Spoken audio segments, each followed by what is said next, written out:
exploits of a team affectionately dubbed the Blessed as they attempt to save a homebrew world from the ultimate evil. They are currently in the city of Rydal, a sort of trade hub town, a wretched hive of scum and villainy. And they did some stuff, and they are also continuing to do some stuff in the city as well, being vague as possible. Would anyone like to do a more in-depth recap of last week's session? I do know that. So after we were assaulting what we would come to find out was a gun and ammunitions factory. In the assault, there was a tactical use of explosives to cover up our situation there. Also helped out in destroying the enemies there, and we got ourselves a captive and brought some of the weapons back with us to try and understand how they work and what they do. We then, with Nessa, met up with the Queen of Hearts and proceeded to lie about the plans and who had them and if/when they were compromised. Then a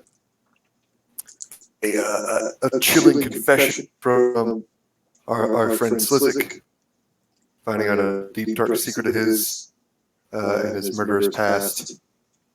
And after going to bed, we were accosted by some figure slinking off through the night who had stolen something apparently of Slizik's.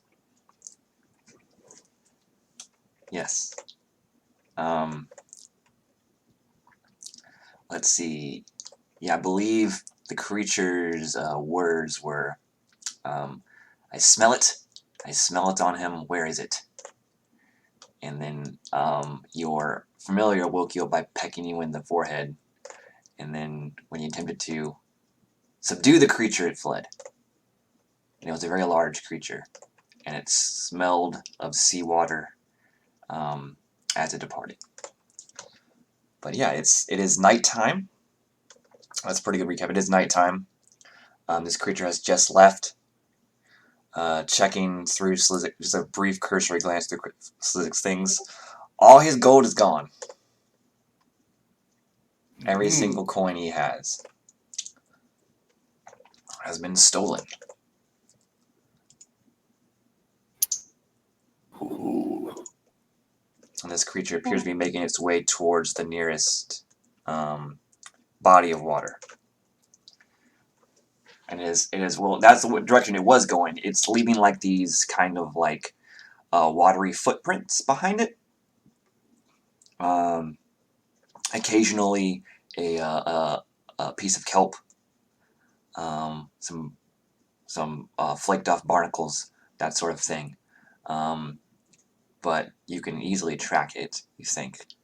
But how far away is it from me?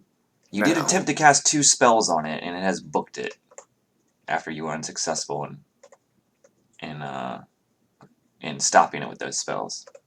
So it is out of line of sight.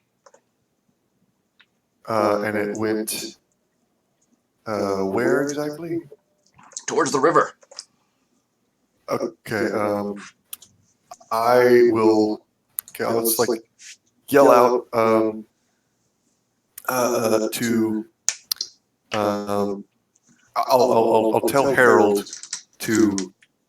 Oh, so I haven't like gone out and I'm still in the room, right? Yes. Okay. And so who is awake and seeing this right now within the room? I think Aj is outside on the floor, right? You guys brought me inside. Okay. So I think we have Anand and Aja inside the room? Yeah, and if Alistair started casting spells out the window, Anand would probably have. Okay. So, I was definitely awake as well, I believe. So Aja is still passed out drunk going, quit it. I'm just gonna yell out, "Creature ran out towards the water. I'm going to go after it." And I'm going to Misty Step as close to the ground as I can get. I believe you guys are on the first floor. Okay. Yeah, I'm going to Misty Step, and I'm just gonna also dash, like as far as I can, like my full 90 feet out to kind of close the distance between this thing where I last saw it. All right. So you misty step out, and you appear in this sort of alleyway, and you don't see the creature, but you can smell the sea still, and you can. It's also like pretty dark out here, so you might need a light because you are a human. But you can sort of smell. You can't really see much, but you can smell the seawater. Anand is in process of just hopping out the window, because why not? So she can see in the dark. I assume there are wet footprints on the ground. Yes, it's about. All right. Its gate is about 10 feet. Okay. No, it's yeah. Let's say it's 7 feet probably, but it's booking it. I'm All right, casting she's light gonna on run her. after. She is not on speed, so someone else on speed can probably pass her, but she's running in the right direction.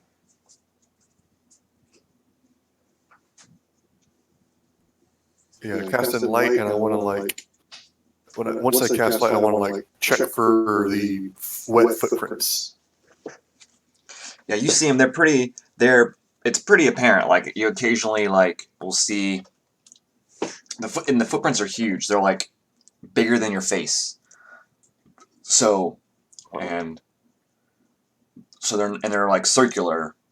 So they're pretty hard to miss. Like I said, there's occasionally like a piece of kelp that's there too, some barnacles, or some fish scales, some like really weird stuff that's in its wake. And it's booking it out this alleyway, and it has booked it out this alleyway, and you're chasing it, and it's you go around a corner, and then you see it sort of descend into the river. Okay. How far away is it at this point?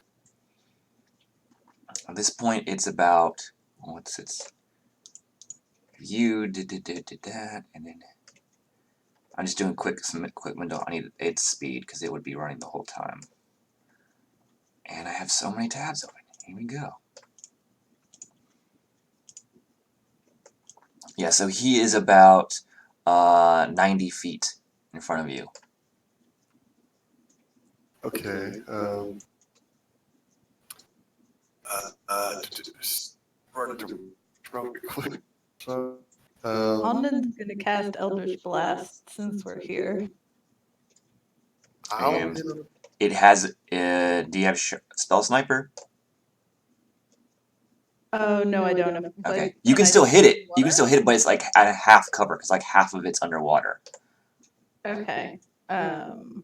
I'm still gonna try and do it. It's a cantrip. I can cast it as many times as I want. After she does it, I'm gonna hit it with a guiding bolt. All right, that does manage to hit it, and it sort of shrugs that off, though, and continues to go down. That does not hit it. Damn it! It goes wide and splashes. The radiant light briefly illuminating its figure a bit more, you see it has like it's wearing like a cloak or some sort of covering over it. Maybe rags, seaweed, and it's covered in like barnacles, and it looks like its flesh looks kind of like stone. But then it is gone into the river.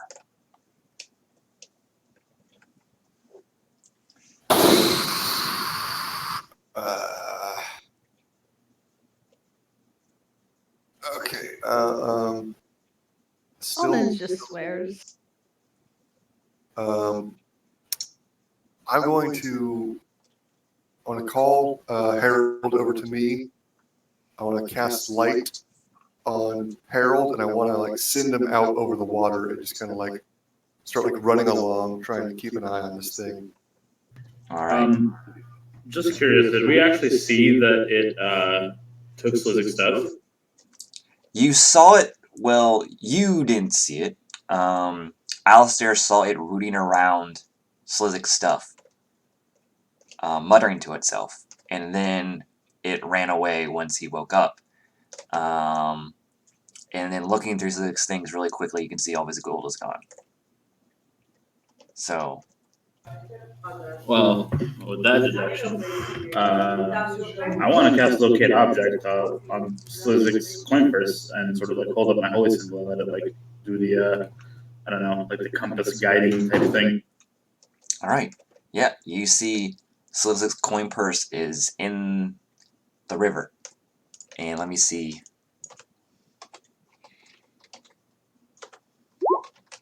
Oh, that helps. Last for a little while, so I'm going to try and get after it. How deep is it?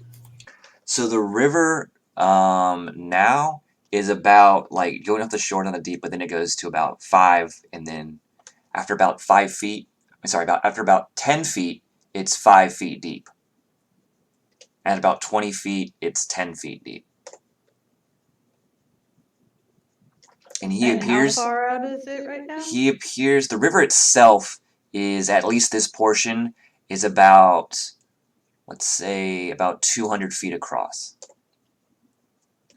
And the creature itself, okay, so you think you're getting a ping back that this creature is about 50 feet down, but he is not really moving anymore. Or it is not really moving anymore. Harold is acting like a flashlight over the water, but it is very dark, and he can't really make out. Well, Anna's gonna look over her shoulder and ask, anybody care to go for a swim? Oh, So Anna jumped out the window too. Yeah, I think everyone jumped out except Yeah. Aja. I mean, you can just say we went along with them. I imagine someone would have woken me up. Yeah. Slizik's also here, foaming at the mouth, breathing heavily. His eyes are bloodshot, and his irises are gold, and he's hopping mad.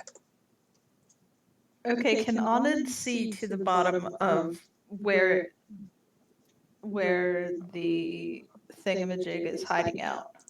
So it's not a matter of darkness, it's a matter of murkiness, too. Okay. So you can see about 5 feet down, and then it starts getting hazier and hazier. Until about 10 feet, you can't see anything. Cool. So she'll tell the rest of them that it's too murky to see the bottom. The water's not clear enough. Okay. So about okay, I got an idea here.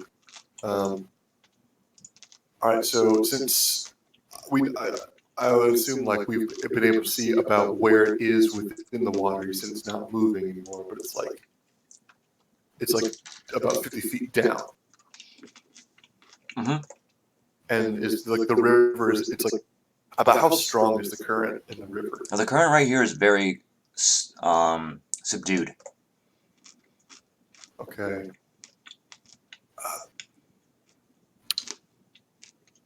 All right, so I'm going to cast light on my my shield again, and I'm going to like look at Slizik, and I'll say, "All right, I know you're angry, but God damn it, I'm not a good swimmer, so you're going to have to save me. Probably. That's a very likely scenario that I'm not going to be able to get myself out from the bottom of the ocean. So I'm counting on you. God damn it, you got it." Yar, of course. All right.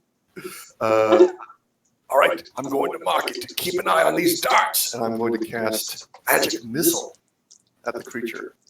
So 3 glowing darts will streak toward and hit this creature. You have to see the creature for it to work. So, okay, I can't see it at all. No.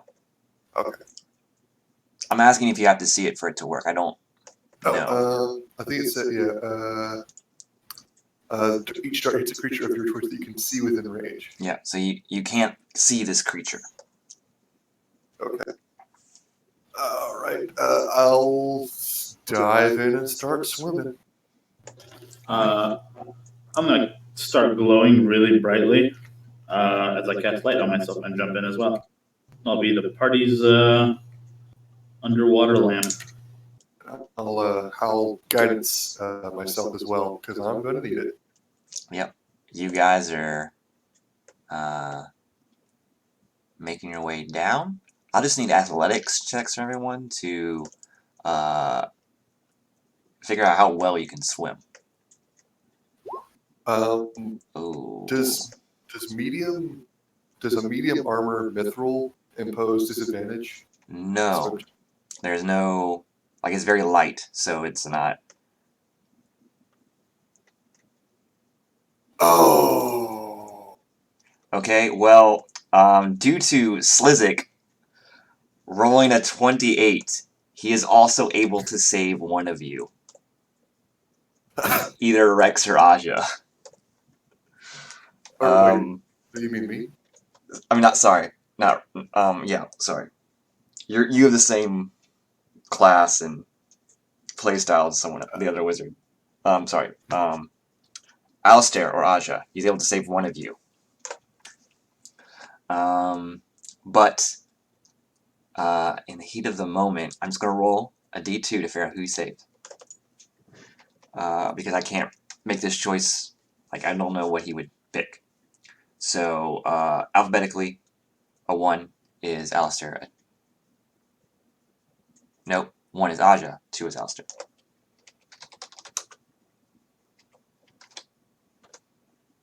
Okay. Alistair, you are wrapped up in the big, strong, meaty hands of your favorite bronze dragonborn boy. And he is... You panic because you apparently momentarily forgot how to swim, and you just start floundering, but he comes alongside you and helps you. And he sort of and you sort of calm down, and with his guidance, you are able to swim or recover, and you don't suffer any damage. Aja, make a Constitution save to figure out how much water gets in your lungs. Oh no! I rolled the worst Okay. with this character. You take 2d6 damage. Drowning damage? Is that a thing? I think it'd be bludgeoning because of the trauma on you. Alright. And it takes you a while to catch up to everyone, but due to the lights cast by both Anastasia and Alistair, you're able to find them in the murky water, and Slizik has sort of stopped in front of this cave sort of structure. That Anastasia, you with your locate object still on, it's 10 minutes, right? Yep. You will know that the coin purse is coming from inside this cave. Well, I'm going to begin wiggling my way in. All right. It is quite spacious in here. It's winding, but it's wide enough for probably two of you to swim abreast.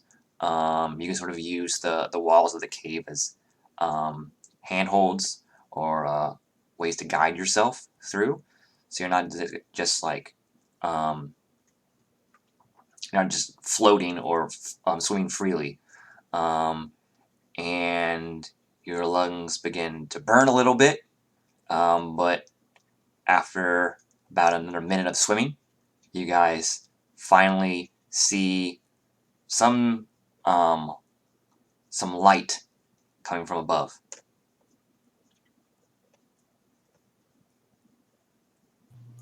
Gonna try and break the surface of the water then to catch my breath. All right, and as you break the surface of the water, here's what you see. Let me see. Yeah. Here's what you guys see. You're sort of coming up into this this sort of chamber. Doesn't look like there's many other rooms in here, or any offshoot to the central chamber sort of thing. And you see this large creature sort of hunched down, and it is almost prostrating itself in front of some sort of shrine, you guess. Without making a religion check, it'd be difficult, but it looks like a shrine because there's like stuff propped up. There's gold laid around it. He's like bowed in front of it, and yeah, you don't know exactly what this creature is doing, but as you sort of come out of the water and take all this in, it turns. Here's you approaching. Turns on you guys, and says, "Mine, my gold, not yours." I need you all. I'll move over to where it is. I need you all to roll Oh shit, he's a big boy. the initiative. That's a wonderful initiative roll. Wow. Ooh. You guys are not rolling good tonight. This is going to be a thing. Like, because there's some combat tonight.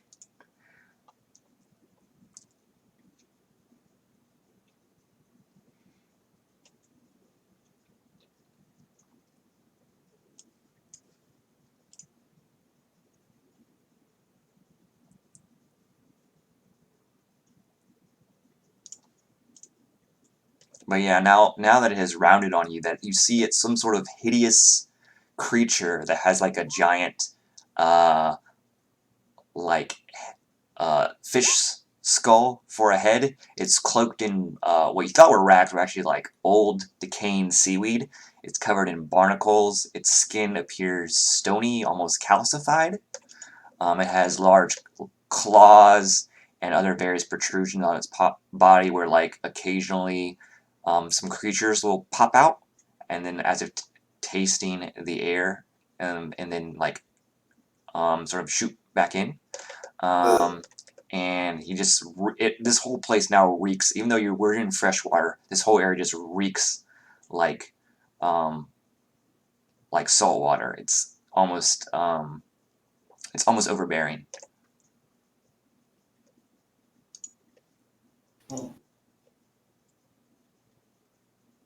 And I will roll for him.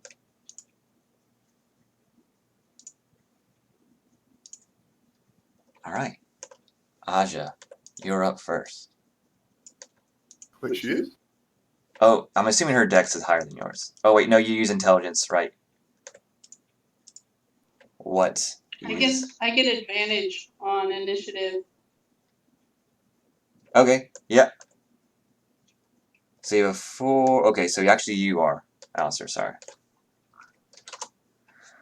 Okay. All right. But Anand rolled a 19. That is true. Well, that's Yeah, I higher. rolled a 19 and then I didn't have my token selected.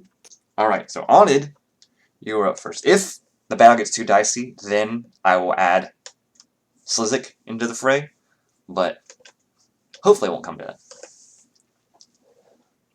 Guess what Anand's gonna do, y'all? Eldritch Blasto!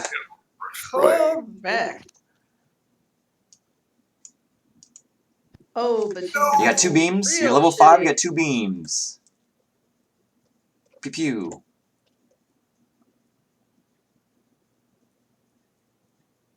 There you go. Less shitty the second time. Pew pew. And then she's gonna do the smart thing and like get the fuck over here. Behind the muscle boys.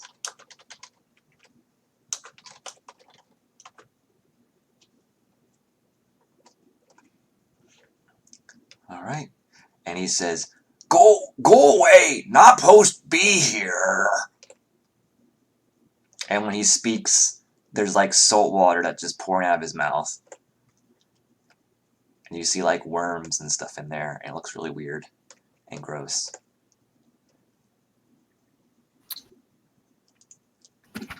Huh. Alistair. Okay. All right. I am going to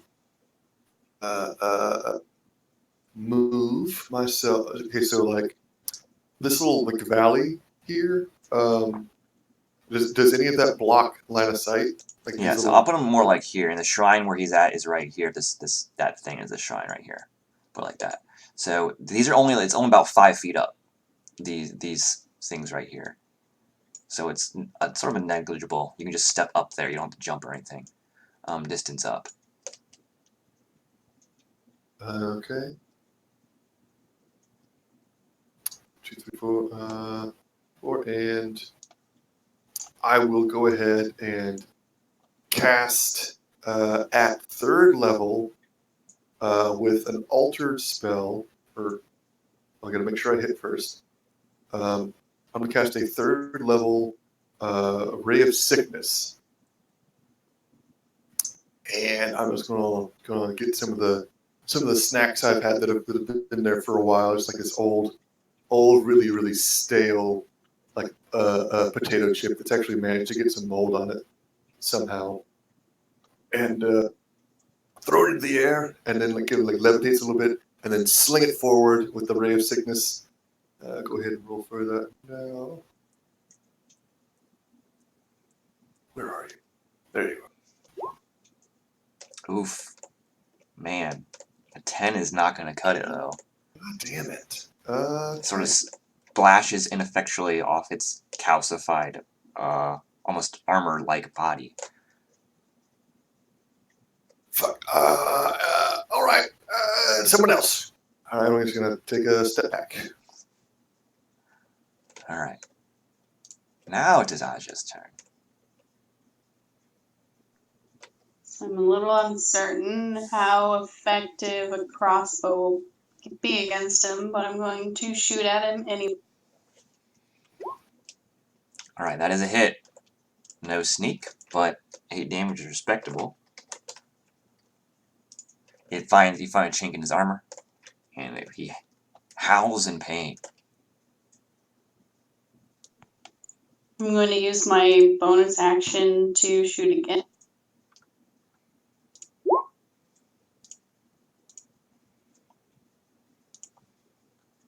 Yet another hit.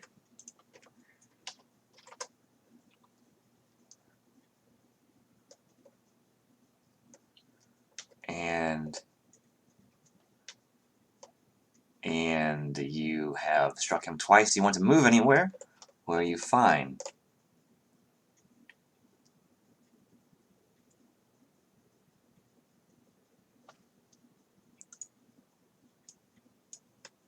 Are you fine where you are? Okay.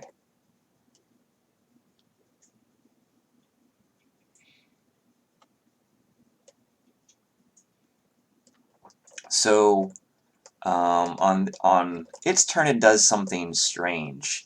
It like hunches over and almost like preparing for a shoulder tackle, and then you see a rather large protrusion come out, or like is on its back shoulder, and it appears to be aiming it at Aja. And something happens. You'll see if this hits. Nope, it does not. Well, basically, what happens outside of this large sort of hole in its armor, this large, almost bone harpoon comes flinging towards you, Aja, and you manage to dodge it in the nick of time. It just punctures the cave wall behind you and is stuck in there, quivering.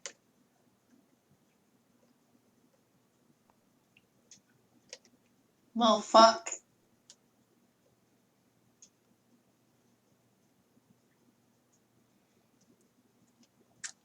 And then it pounds, it like stomps the ground, frustrated that managed to miss you. And then who hit it? Onid hit it.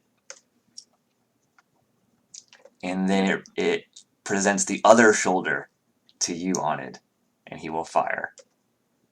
And we'll see this time. Does a 27 hit? Oh yeah, super hits. So this giant, like, bone spear sort of gets you in the lower abdomen, and it hurts a lot to the tune of 12 piercing, but you also note that it is barbed, and it appears to be sort of attached to him via some sort of fleshy bits. Like rope-like tendons, and he's dragging you in towards him. Oh. Well, don't like that. And he manages to drag you, he manages to drag you right here.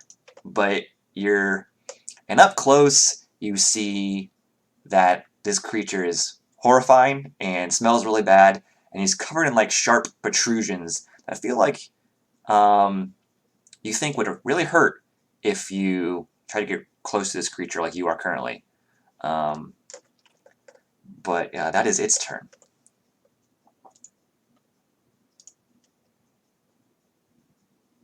Okay, well, I'm casting Hellish Rebuke because that's a big old fuck.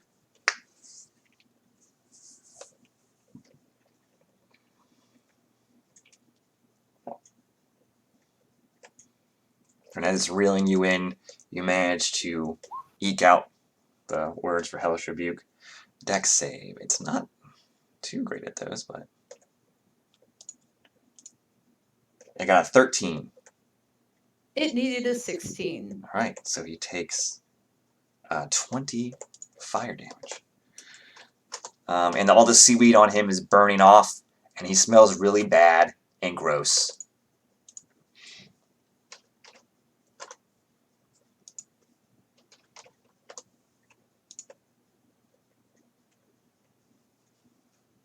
And now it is Anastasia's turn.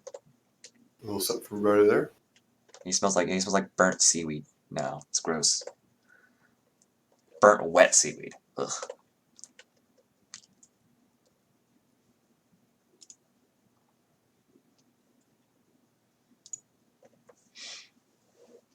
Anastasia. Okay. I am going to. I'm gonna rush forward, and with my greatsword, I'm gonna try and. Sorry, were you saying something? Sorry. Whoops, my bad. Hello? Alright, whoops, my bad. I need you to make a... Can you guys hear me? Yes, we can. Sorry, Anna, I forgot. I did not read correctly. You need to make a strength saving throw. Wait, I do? Yes. Before you get dragged. This will determine if you are dragged or not. Yep, you are still dragged. Cool. Okay, sorry. That was a brief aside. Okay, Anastasia.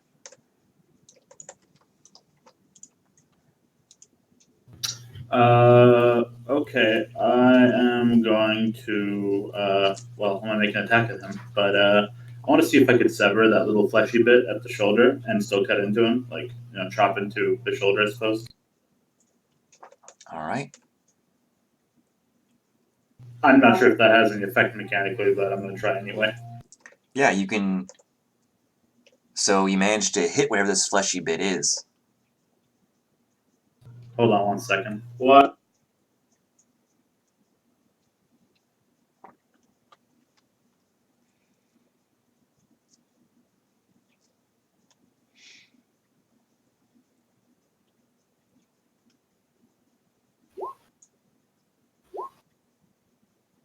Alright. So you break, the harpoon is still like, inside, partially, like, it's still lodged in her. But the thing that was dragging it towards this creature, has fallen slack, and you've cut through. But the creature itself does not appear to be harmed. Wait, so my attacks didn't do anything to it? You did sever its link to Onid. Okay.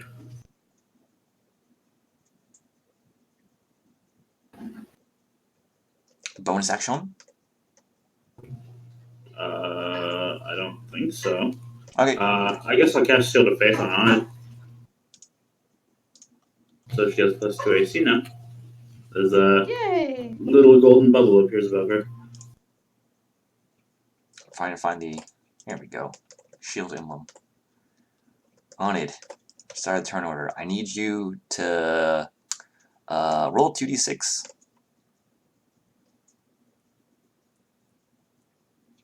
Actually, I'll do it. Okay. So basically, what happens is, even though you are no longer grappled by this creature, just being into such close proximity, some of these like protrusions sort of like burst forth and scrape against your skin due to your close proximity to it, and you suffer the damage as a result. Okay, so I'm taking 8 more. Yes. Sucks. She's gonna back the fuck up.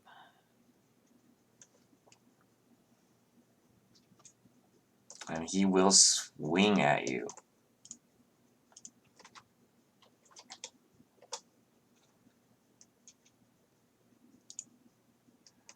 Okay. 28 to hit. Oh yeah, he hits. And you have, if I'm doing my math correct, it's 15 slashing. You got 1 health left. So not down, but you're Yay, every fight I participate in. This creature is dumb, okay? He went in order. Alistair was first. He missed. I mean, sorry, Elijah was first. He missed horribly.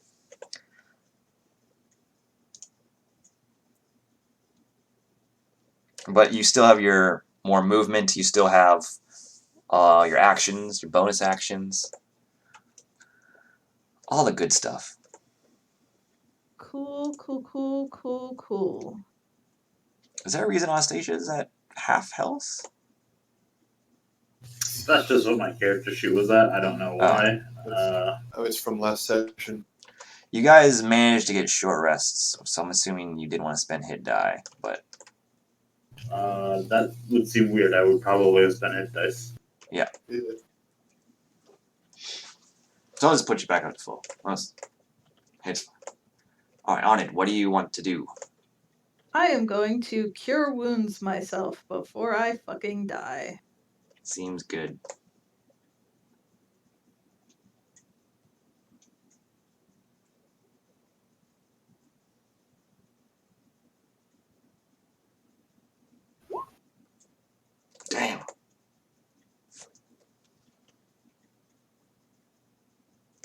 Now I have 20 hit points. Ho ho ho.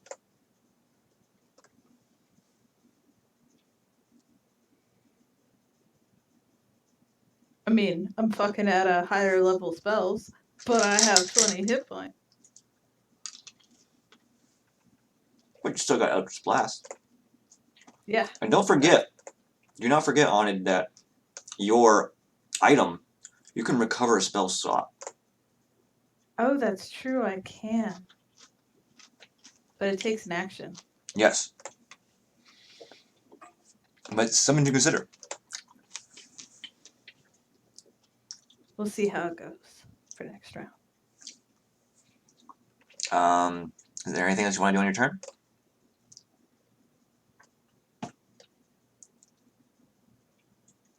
Move further away. Alright, Alistair. Okay, question. So I had mentioned I was wanting to do alchemical casting on that last one, which would, like, once per short rest, I can change a saving throw to a different type of saving throw. Is that expended regardless if I hit or not, or does it only work if I Well, you used Ray of... Ray of Sickness, which upon hit would require the creature to make a saving throw? I'll say since you didn't hit it, no. Okay. All right. Well, there's another crumb in here. Hold on. All right. Try this again. I'm going to do the same thing. Cast it at 3rd level. So... Come on, motherfucker. Ray of Sickness. Okay. Boom, that is a hit. Does the damage... I feel like the damage should increase on Ray of Sickness. It didn't ask me what level it cast it at, but I believe it does. It goes... Okay. And are you just changing the saving throw or changing the damage type as well? I don't know if there's rules on whether or not I can do both. I don't think that it doesn't specify that I can't do that. Yeah, I think it's just if you cast a spell, use a spell slot, you can. Okay. I'm just asking in case you want to do something different. Yes. This is a. So I will change the element to thunder damage, and I will change the saving throw from Constitution to Dexterity. All right, and if you're rolling, if you are using it as a 3rd level spell, you get to roll two more d8s. Okay. Because I'm assuming the damage goes up by 1d8 every level. Yeah, damage is increased by 1d8 for each slot above first. Yep. Okay. D8. Ooh, Nice. Ha ha! So that thunder damage, somehow you were attempting to poison the creature while dealing thunder damage, and a wizard did it, I guess. Just really rattled his chitin. Yeah, while the thunder damage is effective, and you see like shocks reverberate, and he sort of like jitters as he takes that thunder damage, he doesn't appear to get any sicklier, if that makes sense. Oh. Like, you don't see any outward change that would indicate that he has been poisoned in any way. Okay. All right. And I will get behind this pillar. Just get a nice line of sight there. He is looking pretty winded though, and you think that might be, maybe it's not accustomed to combat, or maybe it's due to damage you all collectively have heaped upon it. It's hard to say. Huh. Aja. So does he have just those 2 shoulder cannons, or does he have Oh, he has more? massive claws too. But in terms of the cannons, he only has 2. Yes. One of them, well, now that they are detached, it looks like you once again see there's not really a glint, but you see the bone spears poking out of those cannons. as it were, almost Blastoise-esque. I think he's a little worse than the Blastoise, but I mean, instead of water, it's murderous, razor sharp bone spears, harpoons. all right. I want to aim towards that apparatus.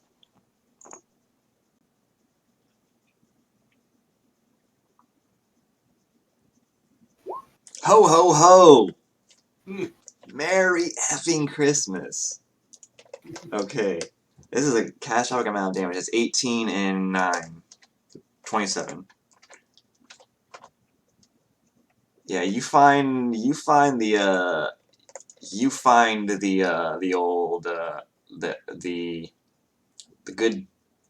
weak point, as it were, and your bolt seems to like go into the cannons and hit some sort of fleshy bit, and it howls in pain, and it's like writhing.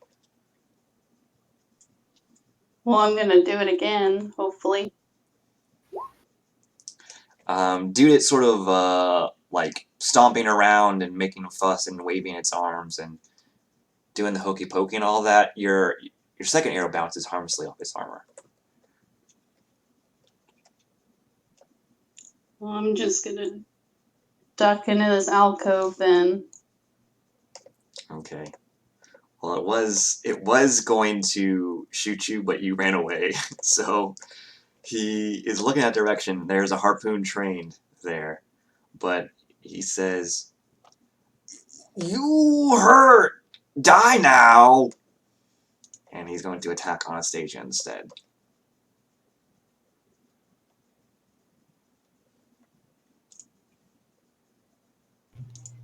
She says, maybe die later. Oh dear lord. He also crit Oh, great. for 34 slashing damage. That's a big yikes.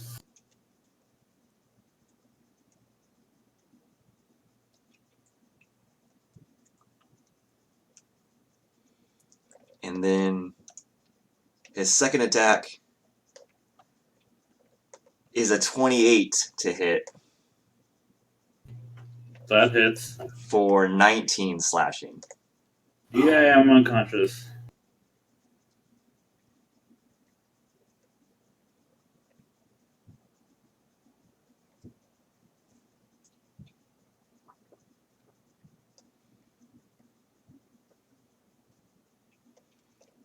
And he seems satisfied with that and tries to move towards. Oh no.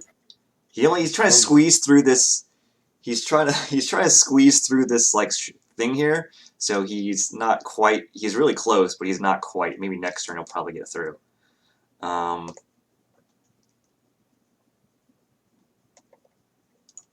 Anastasia.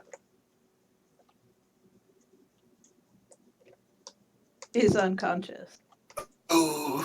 Oh.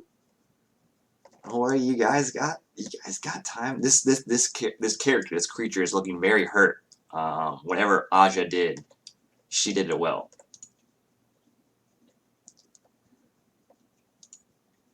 And Onid, what would you like to do? Oh, also, I'm assuming you're... First, bonus action, healing light to Anastasia. How many do I get back from that? 13! Hey. So you're back up, and then she's going to use her action to cast Eldritch Blast. Everyone is shocked. 14 does not hit.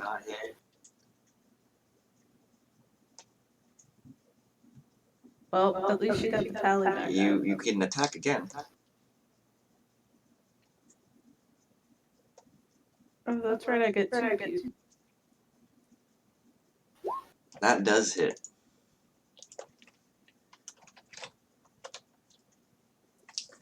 And now you see cracks begin to form in this sort of calcified body of his. Seawater is falling out, but it's like brackish, it's very dark. Occasional fish will also fall out and just start flopping on the floor. It's shedding barnacles as well. They're like little, whatever those creatures are inside, start like popping out, gasping, almost for air, but then begin to wither and die. He doesn't look great. Also, an echo. Oh, sorry. Looks very, very hurt.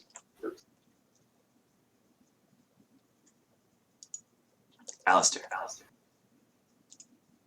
Okay. Okay. All right. So I'm going to pop over here, and I'm going to unleash my my dragon gauntlet. I just like unveil it and say, "Freeze right there!" Oh damn, that's a lot of damage. So it got a 16, so it still takes half. All right, and It is see, still alive, but its movements are more rigid, as the frost is sort of gathering at its extremities and preventing it from easily moving. would I have with the short rest? Would I have been able to do it in arcane recovery? Yeah. Okay. So I got 1 second level.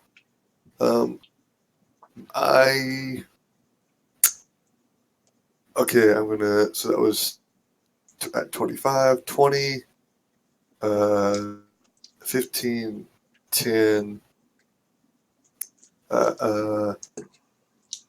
5. And I'm just gonna see right here, try and like keep my line of sight. Keep it between pillar. All right. Aja.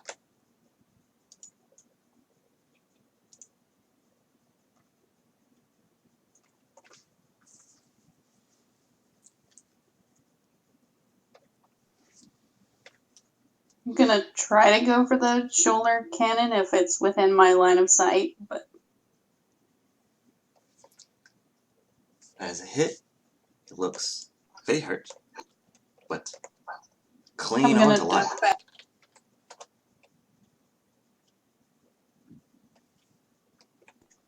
I'm not fucking around with him. I'm gonna duck back. I mean, you can shoot again and still duck back. But that would use my bonus action. Yeah. You don't need to disengage because you're not within melee range of him. You're still within 10 feet of him. Or 10 feet away from him.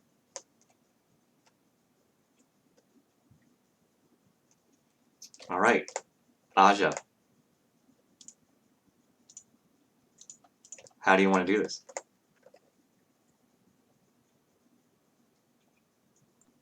And actually kill them? Yep, you did.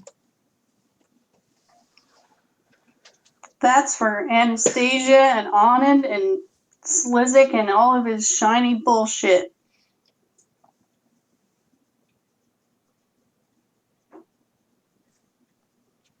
How do you imagine Slizik looks right now?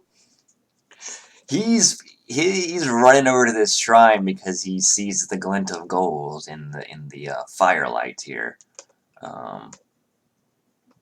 That there's also candles up around the shrine as well, and he's running over and just gathering it all up. Also, Eyes underwater, wild and so crazed. he's probably a little batshit crazy. What was that? I'm sorry. We're underwater, so he's a little batshit Yeah, crazy. that's why he ran immediately for the gold, and there's like a strange gleam in his eye, and he's imitating this creature. He's like, the gold is mine, and give it to me. Except more piratey. Arr. So does Anna still have a bone spear through her middle? Oh yeah, you're gonna need to pull that out, but I mean, you should be good. I'm going to do something a little uncharacteristic, and I'm going to offer Anand some of my water skin to help ease the pain. Oh, she will take that before the bone spear comes out. Yeah, like a little bit of liquid courage, and then someone Give me can a give that a medicine good gang. check. Is that thing safe to remove? I can. I think you have to remove it the direction that it went in because it's barbed. Yes, that would probably be best. So push it all the way through. Yeah. So can I like shorten it by breaking part of it and then pulling it through? Yeah, but I'll- whoever's attempting this does need to give me a medicine check because you can still fuck this up. I Oh, wanna give guidance to whoever's doing that. I'll take it, I guess, unless Aja thinks she can do better. Well, okay. All right. Well, I'm not. I've got a +1. Someone's probably better than that. Oh, we're the same then. Oh, no. Oh, if only you had a goblin doctor here. Or a cleric. Anybody have any wisdom? Can I- Whoever is wisdom based is Well, better. Let's get Like- Slizzy to do it. Yeah, that's a good no. idea. I definitely want to He do is that. preoccupied with shoveling all this gold into his pack. Okay. So I don't know. Can we assist each other and then do it? Yeah, if you want to be group effort, you can have advantage. You can have guidance. Okay. Cool. Well, here goes.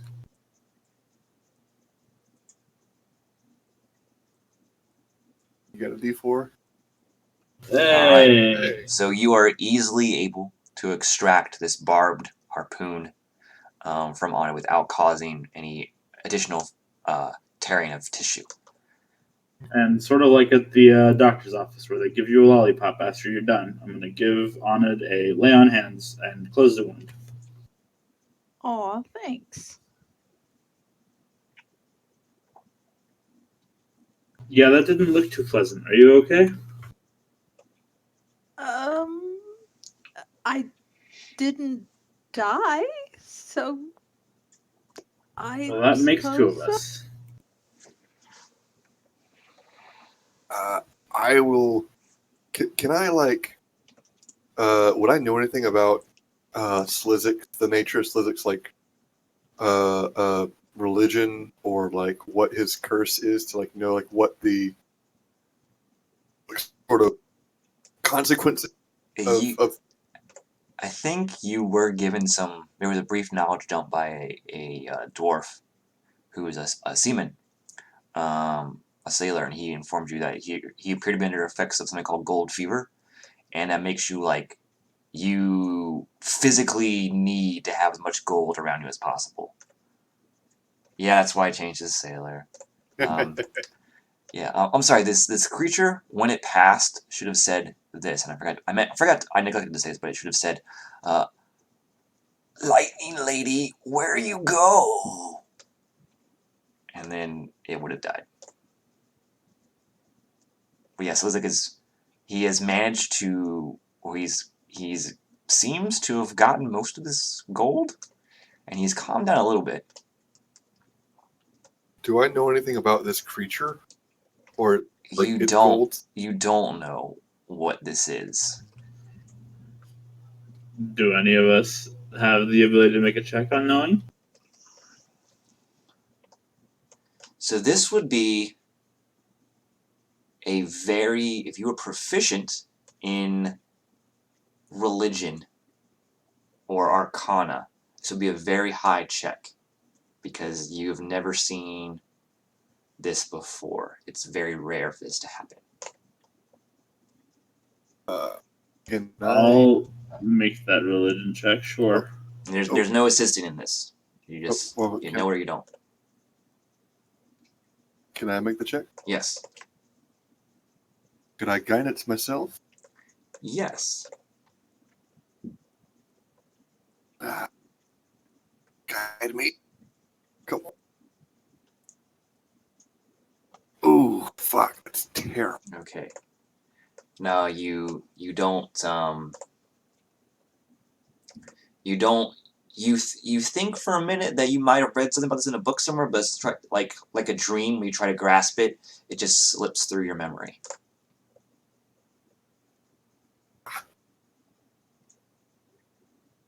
What did he mean by lightning lady? Is that like an alias for Narisi? Yes, she is. Her domain is storms and lightning and the sea. And curiously enough, there appears to be in this sort of shrine that has candles, the wax sort of dripping onto the stone sort of altar here. And there's a bunch of coins that Slizik has taken. There's also a bunch of like other like trinkets and accoutrement and stuff like that. Don't know how to pronounce it right. But the prominent piece, the most prominent piece, looks to be like something like almost looks like lightning striking or like crackling through the air and striking the ground, but in like it's been fashioned out of metal rather than energy.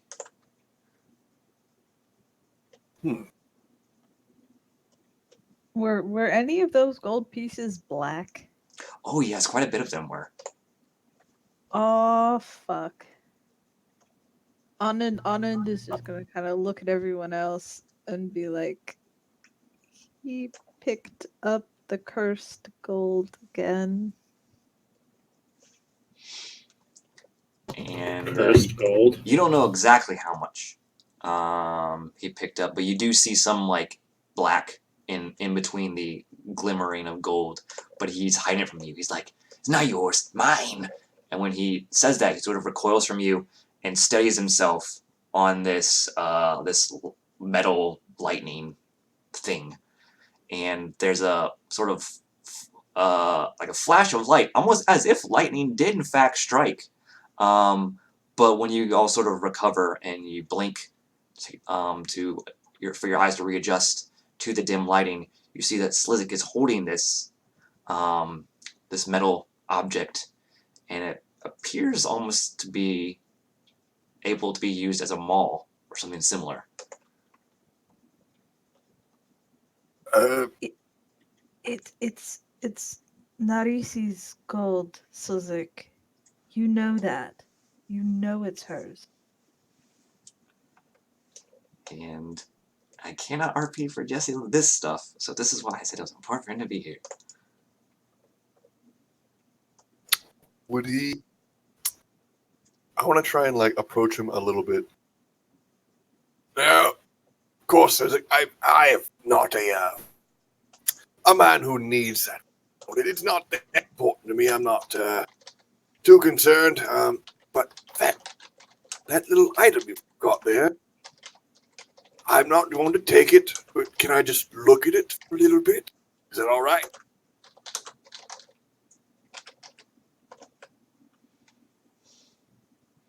I don't know what he would say. He would probably like let you hold it, but like he seems to be this gold fever or whatever this curse is. He's very possessive of anything that he deems as his. Hello. Hello, Oh, good God sir. damn it, I can't hear anything. 1 second. Guess Oh. what you missed? Hello. Hello. Hello, guess what There you it missed, is. Dr. Lee? Oh, So goodness. many important things. Hooray! Let me crack an adult sody pop real quick. So, All right, hit me with it. All right, so we got the critter what stole your stuff and took off into the waters. Tracked Right. it down, dove into the river, found a little alcove with like a little air pocket, followed it there, killed it dead. It was like, I need the gold. Give me the gold. And, Sure. and yeah, thanks for getting that reference. And so we iced it. You got all crazy. You're like, and you just like went all for all the gold. You're like taking all this gold left and right. Some of Sounds it's like black. me. Yeah. And there's a piece of metal now in your hands. It's roughly like possibly the shape of a large hammer. It's like made of this black metal, and I'm like, But can I? it's more like shaped to look like lightning striking, but you think Slizik thinks he can use it as a maul. It looks like you can use it as a bludgeoning item object. And the important character decision is Anand just told him that the black gold is what's the goddess's name? I just Narisi. said it a minute ago. Naris. That it's Naris's gold, and he needs to give it back to her. And Slizik, you found in total about 500 gold coins and 250 black coins. Ooh. In addition to whatever you lost that this thing stole. Excelente. I now have 500 gold and 10 silver. And a bunch of black pieces. Let me write that down. That Anand is trying to convince you to throw in the water, because that's the thing you're supposed to do. I could. You should, if you ever want to get out from under the curse. But just think of what we could buy. With the black gold? No one's going to take that. I'm No under one the knows effects. what it is. Am I cursed right now? Like, am I crazy? Yes. So gold fever, black gold is the obsession. I mean the exception. Sorry, exception. Ugh. So normal gold. If she was telling you to throw away normal gold, you'd be like, "Bitch, you crazy." But this black gold thing seems to make a lot of sense. I guess we could do that. Nairisi, you are one cold bitch. I love it. Slizik, might I see that item we've got there? Oh, this? Yeah, I'll give it to him. I'll like,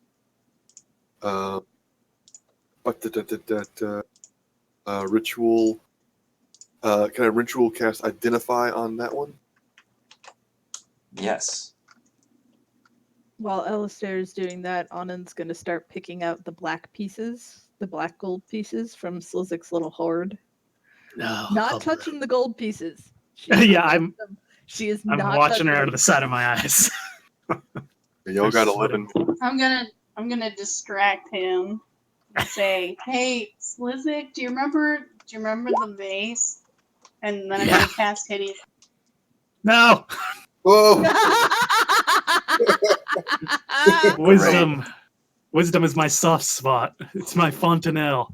Oh, let me just. Yeah, sure. Oh, great joke, Aja. Oh wait, I can't talk. I just laugh really hard and fall to the ground.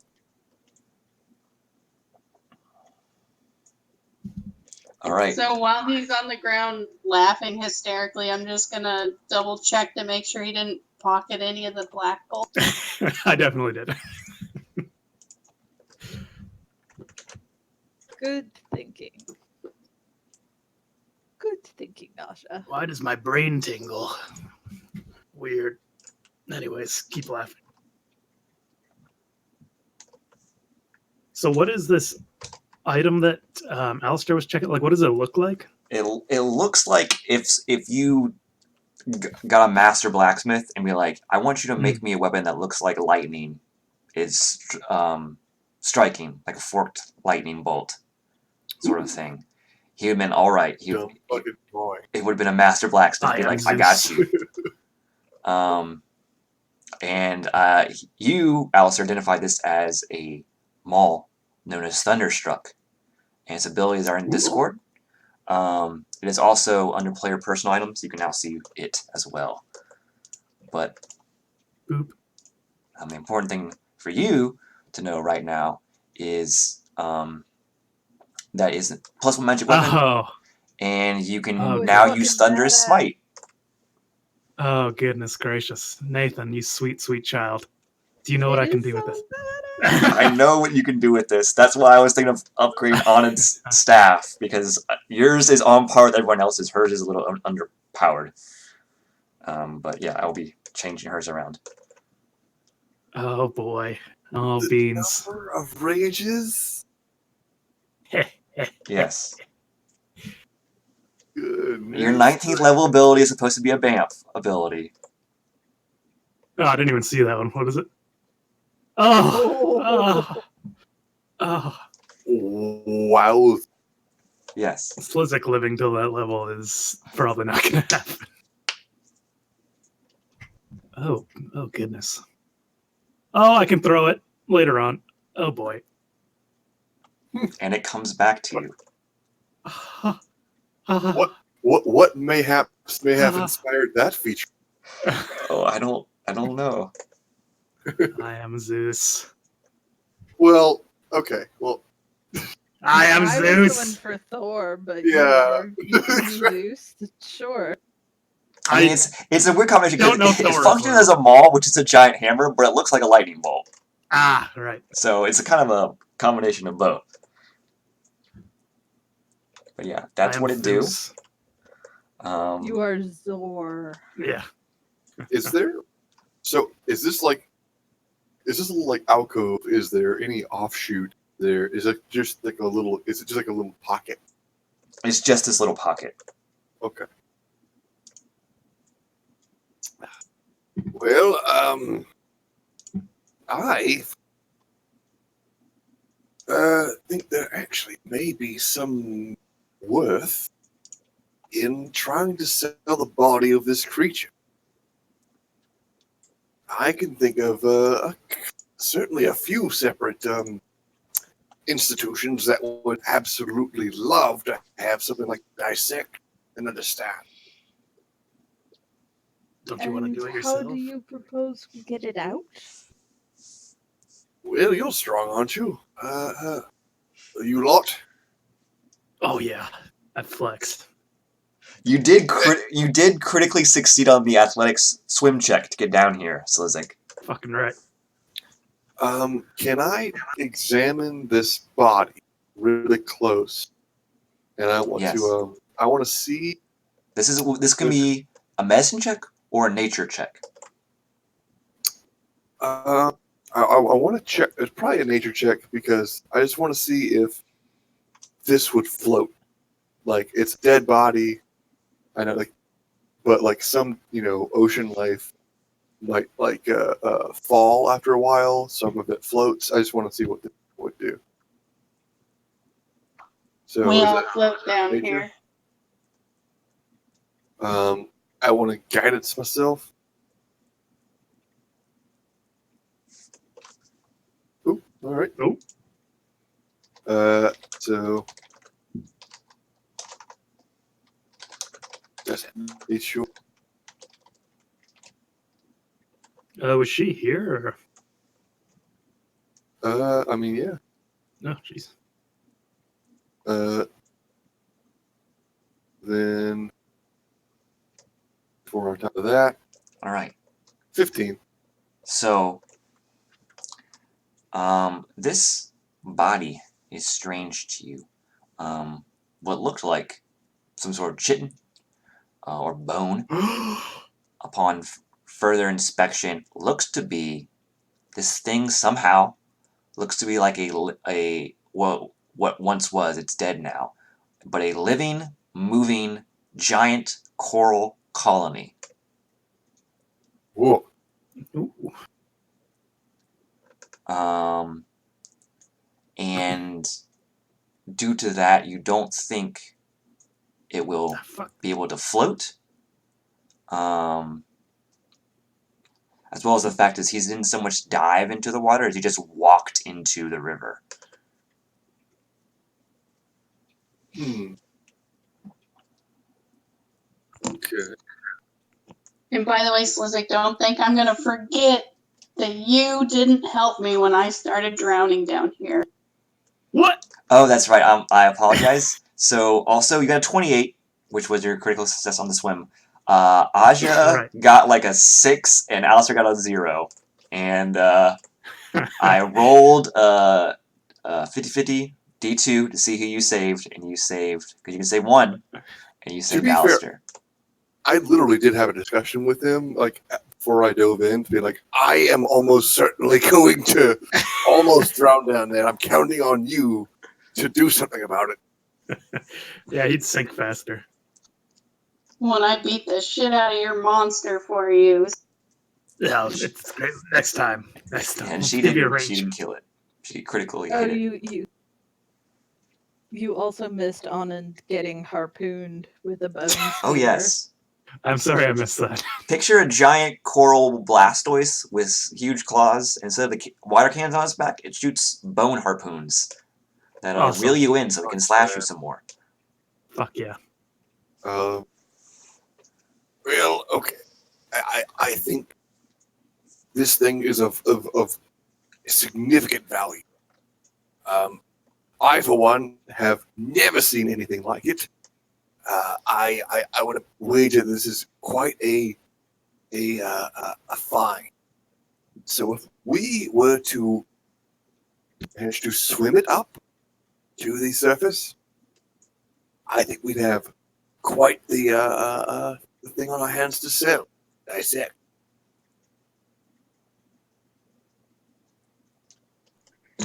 Well, can we use that weird, like, tether that it had as a tow cord or something?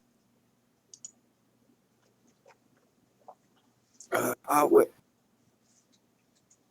Yeah, can we use its own gross sinews as the tethering cord? Let me see what weight, because the yeah. So maybe you gotta do another medicine check to figure out how to get that out. Essentially. Okay. Can I do that medicine check? Yes, you can. All right. I will guidance myself once again. Or I'll do it actually. And I can roll an 18 on the die.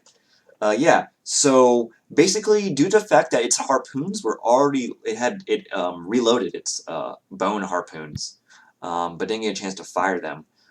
You think that you could sort of pull those out, and then cut off the tendons, or just tie them around using the tendons and drag them along. Spooling out the gross tendony thing. They're each about, get this right, 60 feet long.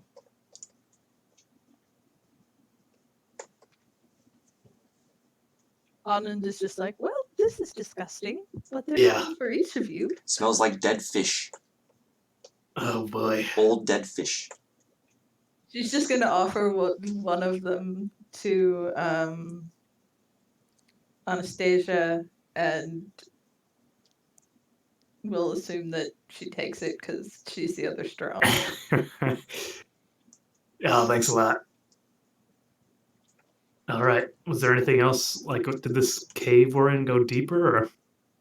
And there's just the one room with the one shrine that this creature was praying at. And you guys killed it and looted the shrine. Got a bunch of gold and a magic item. And now you're... And we're throwing the black gold into the water. Yes. I think Aja and Anand managed to sort it all away from the gold that I assume we're letting Slizik have because he's crazy and large. And that was a dope weapon.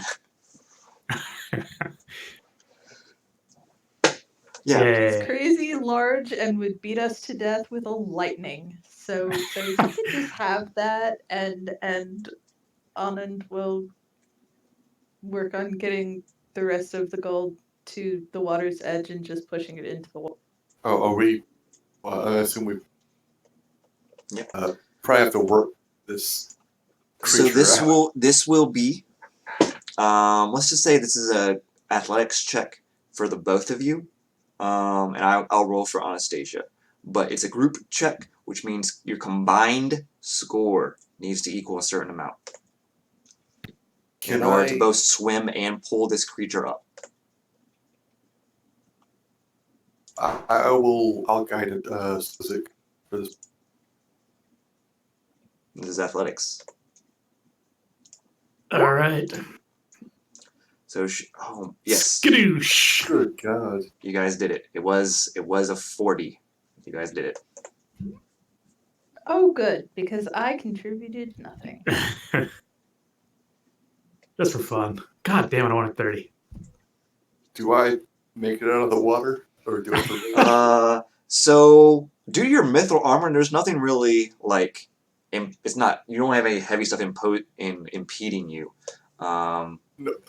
me is the heavy stuff. Yeah. Yeah. So I mean, you have a lot of fat, which is buoyant, right? So I mean, you can float on up there. Okay. But no, this time you don't have to do a check. You guys all make it back up. So it is still nighttime. Probably around like early in the AM. So there's still some foot traffic, but they're mostly ne'er-do-wells, drunks, people stumbling back home from the bars or the whorehouses, that sort of thing. And you sort of slap this creature onto the docks as you, both Slizik and Anastasia, as you manhandle it up there. It's very large and cumbersome, but due to you both being very strong individuals, you manage to flop it onto the dock. And those that that are walking by gasp and walk a little quicker away from your group. Yeah, I bet we smell great. Does the can I'll prestidigitation everyone to like dry them off, I guess. Similar to the prestidigitation to dry off the creature as well as make it smell just like lavender, I guess. Oh, So it is a large surface area to cover because it is a large creature. So you spend 1 5 foot cube at a time. So you spend a better part of like a minute first for breezing everyone, and then for breezing the creature. Okay. All right, so we got a good, nice hour of smell goods. Hooray! So, does the inn that we're staying at have a stables? Have tables? I'm sorry. Stables. Stables. Like a horse This close to the docks, no. If you had one that was like more towards the land exit of Rydal, probably. But here it's exclusively pretty much foot or boat traffic.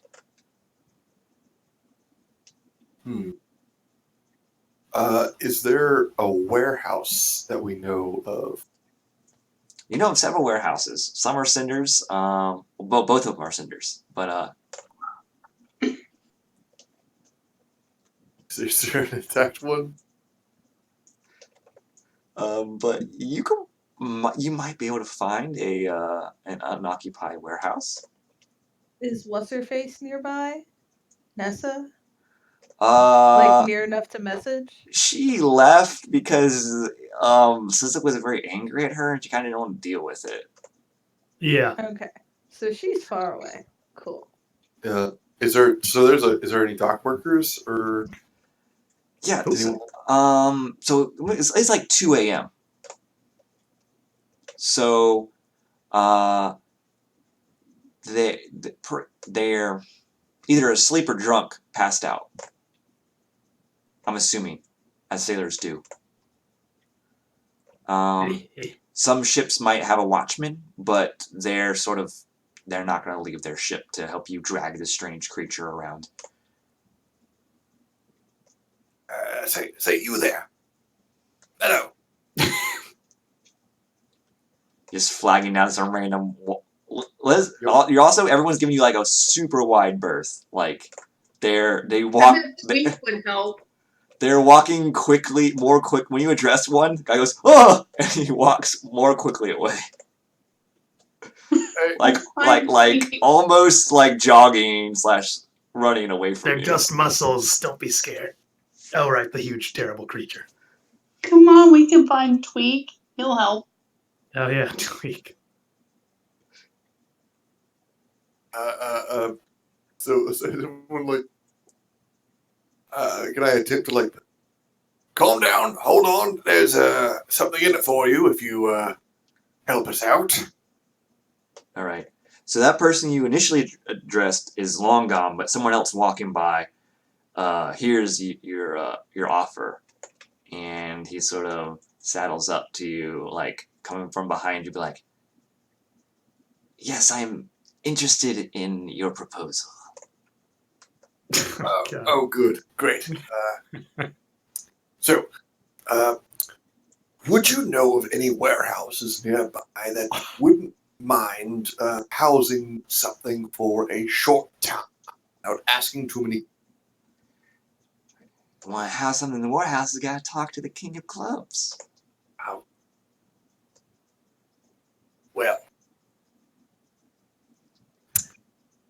okay. That's I mean, sorry, you can always try and stow it away in a nearby random warehouse or seemingly abandoned one, but he does lay claim to that entire district, and if you are caught, anything you have stored in his warehouse you lose the rights to, and additional penalties might be extracted from your coin purse or your flesh. So the last thing we want to do here is burn bridge. So, thank you. Well, I guess we we're got a plan camping B. outside with this thing.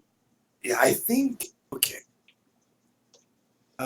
Maybe we just sleep in shifts outside on the street? What? it's an excellent idea. That sounds awful. I mean, what?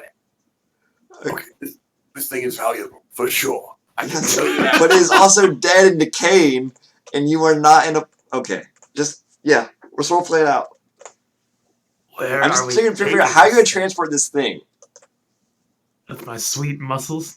Like, Why don't we just there are anchor it to the dock and throw it back in the water? Yeah, like a fish. Does anyone have that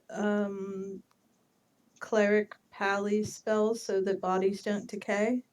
What? it's a second level spell, yeah, it's Repose. gentle repose. Thank you, that one. I do not have that. I'm not some nerd. Does Anastasia have it? They're not nerds. Since she's Yeah, not sure. actually. I hear the voice of who's that fucking wiener from back in the Stormhaven? Eric. Yeah. Okay, let's be clear. Wizards are nerds. They read books. Clerics are Yeah, just sure. like Catholics, essentially. They believe in something to get magic powers. Go Well, I away, mean- voice in my head. I mean, think of it. Does Anastasia have it though? Like we can't look at her. I don't know what's on her sheet. We haven't like. Probably not. It's a pretty Does it esoteric. have I can repose look, but on I can thing? look, but she probably doesn't, because paladins generally prep something that's better than that if they get it all. No, she doesn't have it. Who are we selling this to? Like, what's the end? That's an game here? excellent question that the DM is waiting for an answer for. All right. Would I know from any of my kind of background Body stuff? merchants. You know that there are Grayman people who might be interested in this corpse, but they are not here. They are in Odessa. Okay, so is there any kind of like research or like university kind of thing in Rydal? Not really. It's all sort of School of Hard Knocks sort of thing. Well, Streets University. Okay, this. What if I were to? There may be some difficulty in transportation. So there's a Yeah. couple of options here. All right, we could go to a a church and perhaps purchase the ability for one of the clerics to cast a spell to prevent the rotting of the corpse and then bring this to Odessa. Oh my god, that's so much work. Or Why don't you I've just got an send a idea. message We to could- one of the universities and have them make the transportation their problem? that could also very well, if we can. Does anyone know such a spell? No, again, no, they're not a nerd. Well, how is Alaric contacting us? He is using sending to contact you. Well, I've got an idea, Alistair. Since this is your project, how about you sleep outside with the abomination? That is a very good idea, I feel. Yeah. I would be happy to set up an alarm warding for you. That's fine with me. Sure. You understand? I've been through jungles. I've been through underground caves and expeditions, archaeological. I knew merely sleeping out in the dark is nothing for me. You can And have I've one of got those, Harold. Alistair. All the If people you want walking it. by you are like making warding gestures and like holy signs. Even the most like hardened person, upon seeing this gross, large creature that smells strangely of lavender, are just making these signs and walking away hurriedly. Is there like a strong lad nearby? Couple strong No one ones. is getting close to you anymore. Couple of Texas tough boys. 5 gold to the man who can stand guard. It's about 2:30 now a.m. You don't have any takers. Oh, okay. Well, You know, it is really big. Do you really think someone's gonna steal it? I just don't want it to be accosted or I mean- bothered with, tampered with. I'll have Harold, who's more man than any of you, stand guard. This thing's starting to like, even out of the lavender, it's starting to. There's like an underlying smell. It's like trying to Febreze a bathroom after you just had a huge number 2. You can't get rid of it. It's persistent. Are we sure this thing's worth money? Look, something like this This is the kind of thing people pay to have someone remove. It seems like there's one place that would buy this, and if we take it there and they say here's 100 gold, we just kind of have to be like, yeah, sure, because it's the one place that would possibly buy it. well. Here's the thing: we kill things all the time. Yeah, mean- for sure. We have all the cards here. You understand? This is a one of the kind chance to understand the natural world. There were entire departments that were designed for this sort of. We have people that take creatures apart and learn how they work. So a find like this would be phenomenal. But yes, I think that procuring a buyer would be the number one concern. Which sure we do have, but it's more who will handle transport. So, if we can find someone capable of sending a message to Odessa, we just kind of keep it here in the meantime and set up the payment. I mean, we better do it quick because I'm pretty sure they're going to be hunting your ass. Our asses, rather.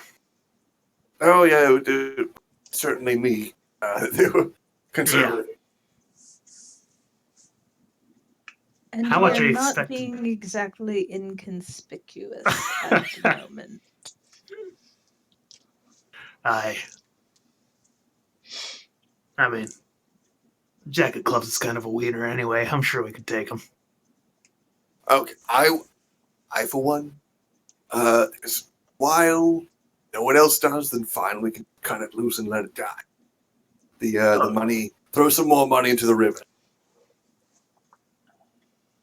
I mean, I'll leave it up to you, my man. I'm sleeping inside. That's what I'm saying. Anyone else? You know, it takes a whole lot for me to say I stink too much, but I stink too much. It takes a village to get a corpse to a different place across the continent. Yeah, keep in mind. Let's go to the distance between Rydal and Odessa, just real quick, to see what Yeah. you're actually proposing. Just as the crow flies, that's about 1,500 miles, 14 to 1,500 miles. Ew. Yeah, even gentle repose isn't going to get you that far. Oh, a couple of them. All right. I think after that battle, we are all due for a shout. Yes, I would very much like a bath. Unfortunately, it is still about 2:30 a.m. And so there's like a public bathing facility that is not open at this hour. You've all been precedentated. Yeah, it's the precipitation is there, but it's starting to wear off, and it's because there's that still underlying strong stench that will come back the moment precipitation begins to wane. Wait, what? Precipitation only lasts for a certain amount of time, right? One of its effects is it just cleans any soil, instantly cleaner soil, an Yeah. object. It's not. You're not so much as like the smell is permeating your clothes Okay. of dead, decaying fish. All right. So I'll just I'll cut the thing loose, leave it to get eaten by the fishes. Well, you could take a piece of it if you wanted. No, that would be of much use.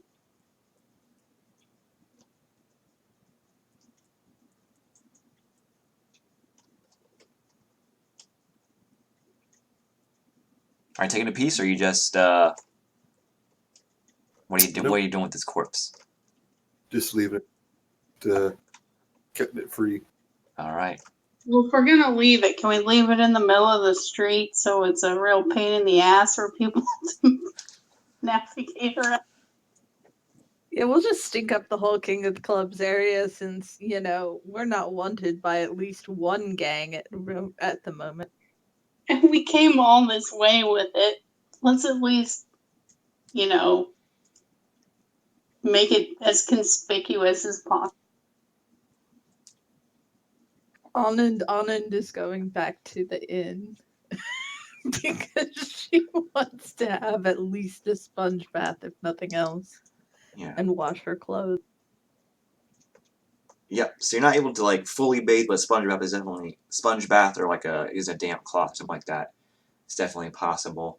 As far as the clothes go, you'll need some soap and some time, but you should be able to get the smell out.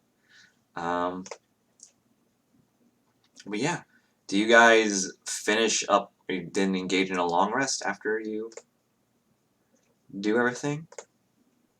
Yes. Yeah. Because she feeling bad. All right. So you guys wake up around noontime.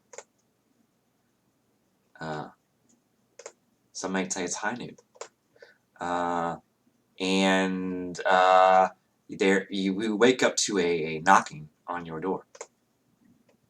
It's rather impatient sort of knock, as if this individual has been knocking for quite some time, but you have now only recently regained consciousness.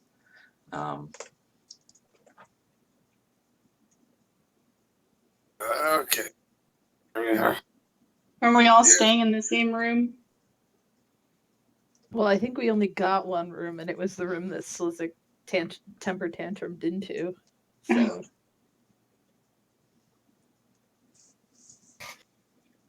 All right, where we at? we all went home, took sponge baths, and then conked out. And now Is it's Alistair sleeping noontime, outside? and someone is knocking. No, Alistair let the thing go back into the water. Ah, So now someone is knocking on our door. And if Nope. no one else moves, Anand will go answer. I'll let you answer, but I'll go beside the door with my maul ready. Or lightning thing. So you see a rather surly individual, sort of a shaved head, like a more than a 5 o'clock shadow, but not exactly a beard. Giant scar across his face. I'm wearing like black leather armor, and he's right. I'm supposed to tell you that the meeting is taking place tomorrow at noon. The location will be provided on that day by a different agent. Lovely. And he turns Is there around. anything else? He turns around and walks away. God, I She got a shuts the sweet door style. again. Admiring that dude's kind of fashion stuff. That's pretty badass. Can someone put a scar on my face? I think it really add to my aesthetic. Yeah, give that a shot. Excellent. I mean, would you like someone to knife your face? Like, I mean, I'm thinking about it. That guy looked fucking awesome. Did you see that scar? Sure, after you left me to drown in the river. On second thought, maybe not. So did we Anand have has a dagger. She's like, well, you can't. It went all the way from his above his right brow, almost like his temple, diagonally across his face and end up at his left jawline. Oh, that's fucking rad. But I guess it'd be kind of cheesy if someone asked me and I said my friends did it to me after I asked them to scar me because I thought it'd look cool. I'll just wait for it to happen naturally. It pretty much has to happen. Taunt some enemies. Say like, I bet you can't hit me. But you can't. But you But can't diagonally slash from him at the- diagonally across the Across face. the I dare you to try. From my temple to my jaw, but just a little bit. Just put a dotted line and the words hit here. Very Please good. be accurate. Very, very good idea. I'll put that in the idea folder. That's what I call my brain. Anyways. All right. And as soon as this guy leaves, and you're sort of talking, I believe Alistair is a designated point of contact. You hear that like almost like a ringing sound in your brain zone. Oh it's boy, happening it's the again. dweeb. Yeah, what a nerd. Tell him he's a nerd from Slizik.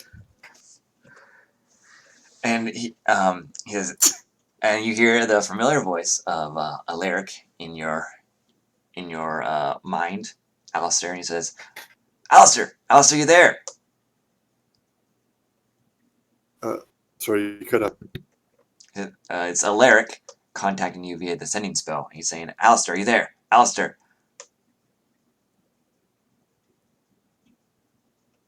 Was that the whole sending spell? No. He's waiting for his is a modified version, so essentially it allows back and forth information exchange. Yeah, there's some concern in his voice. It appears. Yes, we're here. What is?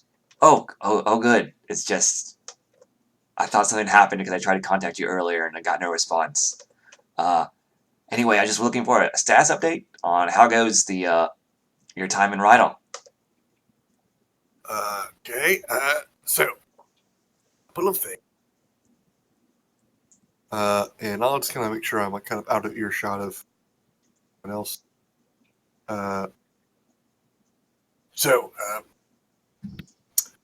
We discovered a factory for those strange weapons. We also have a rough idea of how they're crafted. We've taken a few samples, as well as a few examples of their ammunition. Understand that the King of Clubs was facilitating some of this transaction with the enemy. As well, the Queen of Hearts believes that the only knowledge of how to produce these things is known by me currently. Oh, Anyone else who Well- might have participated in the construction of these things. The factory has been burned down.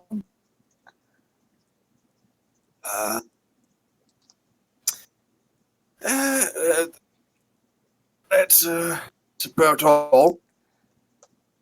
so why would the Queen of Hearts think you're the only one that knows how to make these weapons? Well, we did procure blueprint. So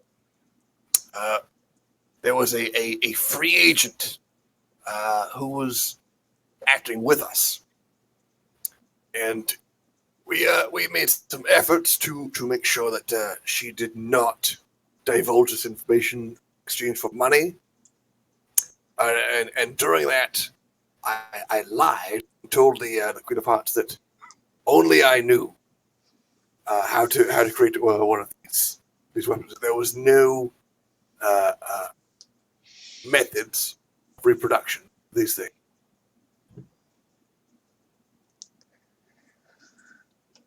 I see. Well, it is good that you found blueprints, and that you also got some examples of the weaponry. However, I think you're underestimating the Queen of Hearts' influence in the city of Rydal. Just be careful. We are leaving pretty much immediately. No worries there. Okay. He says, well, I do have a friend in Rydal, and she may be able to help you. Her name is Nessa. She sort of floats around the city. That's the one. It's the free agent. Oh, so you already met her. Well, I'm just gonna go ahead and apologize for her behavior sometimes, but deep down she is a good person.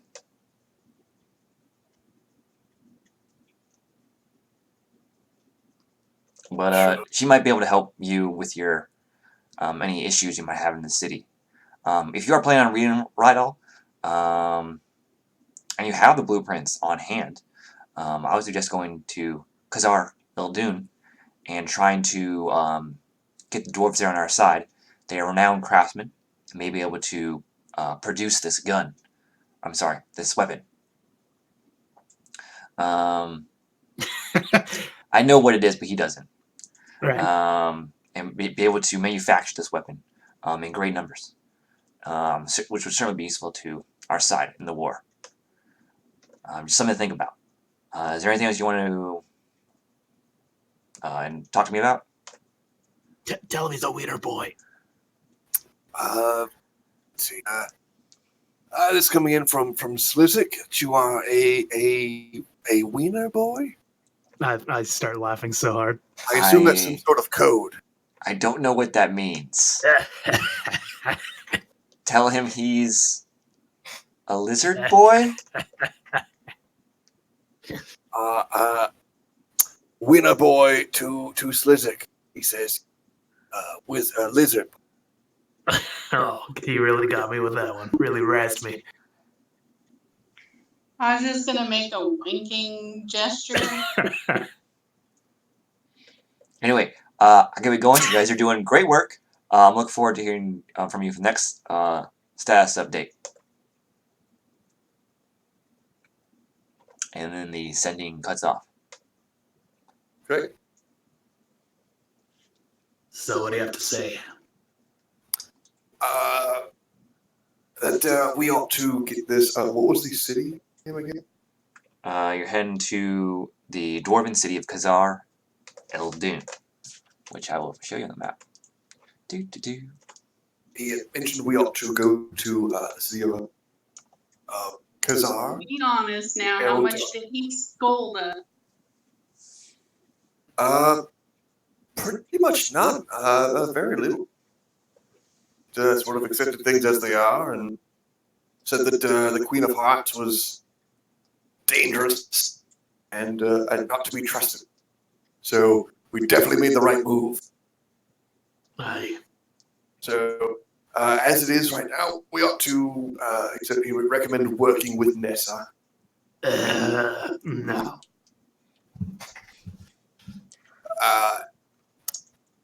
And let's see. To If go I to see her, Khazar Eldun. I'm squishing her if I see her. I'm gonna test out my new weapon here.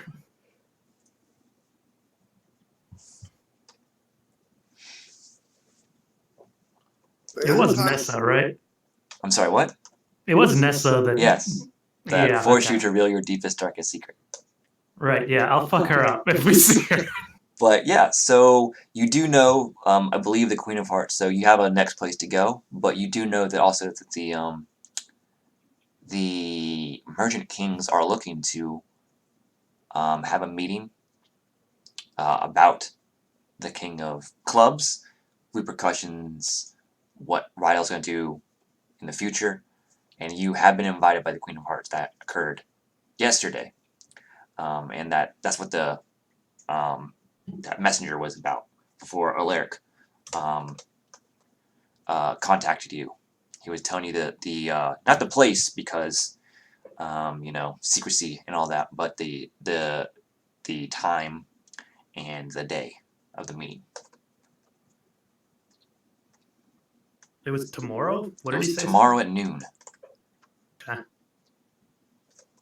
I don't know about any of you, but I don't trust that one fucking. It does seem a little bit shady to me.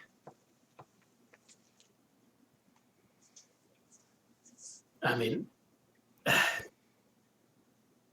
she has. What do they have to gain by having us there? It just seems like the only thing they have to gain is that we'll be in one spot to fucking kill us all. The most trustworthy person I've met here was Tweak. That. That is actually very true. I mean, should we see what Tweak thinks on this situation? I mean, yeah. I mean, he is sort of an agent, a contact who works people. See if we can find him. So, yeah, let's go look for Tweak. All right. Give me. You guys are walking out. You know this is like around his usual haunting grounds. But give me a perception check to spy this individual. Can I also check if we're being followed or Bam. anything? Okay. Yes. Well, sounds like you don't see anyone following you.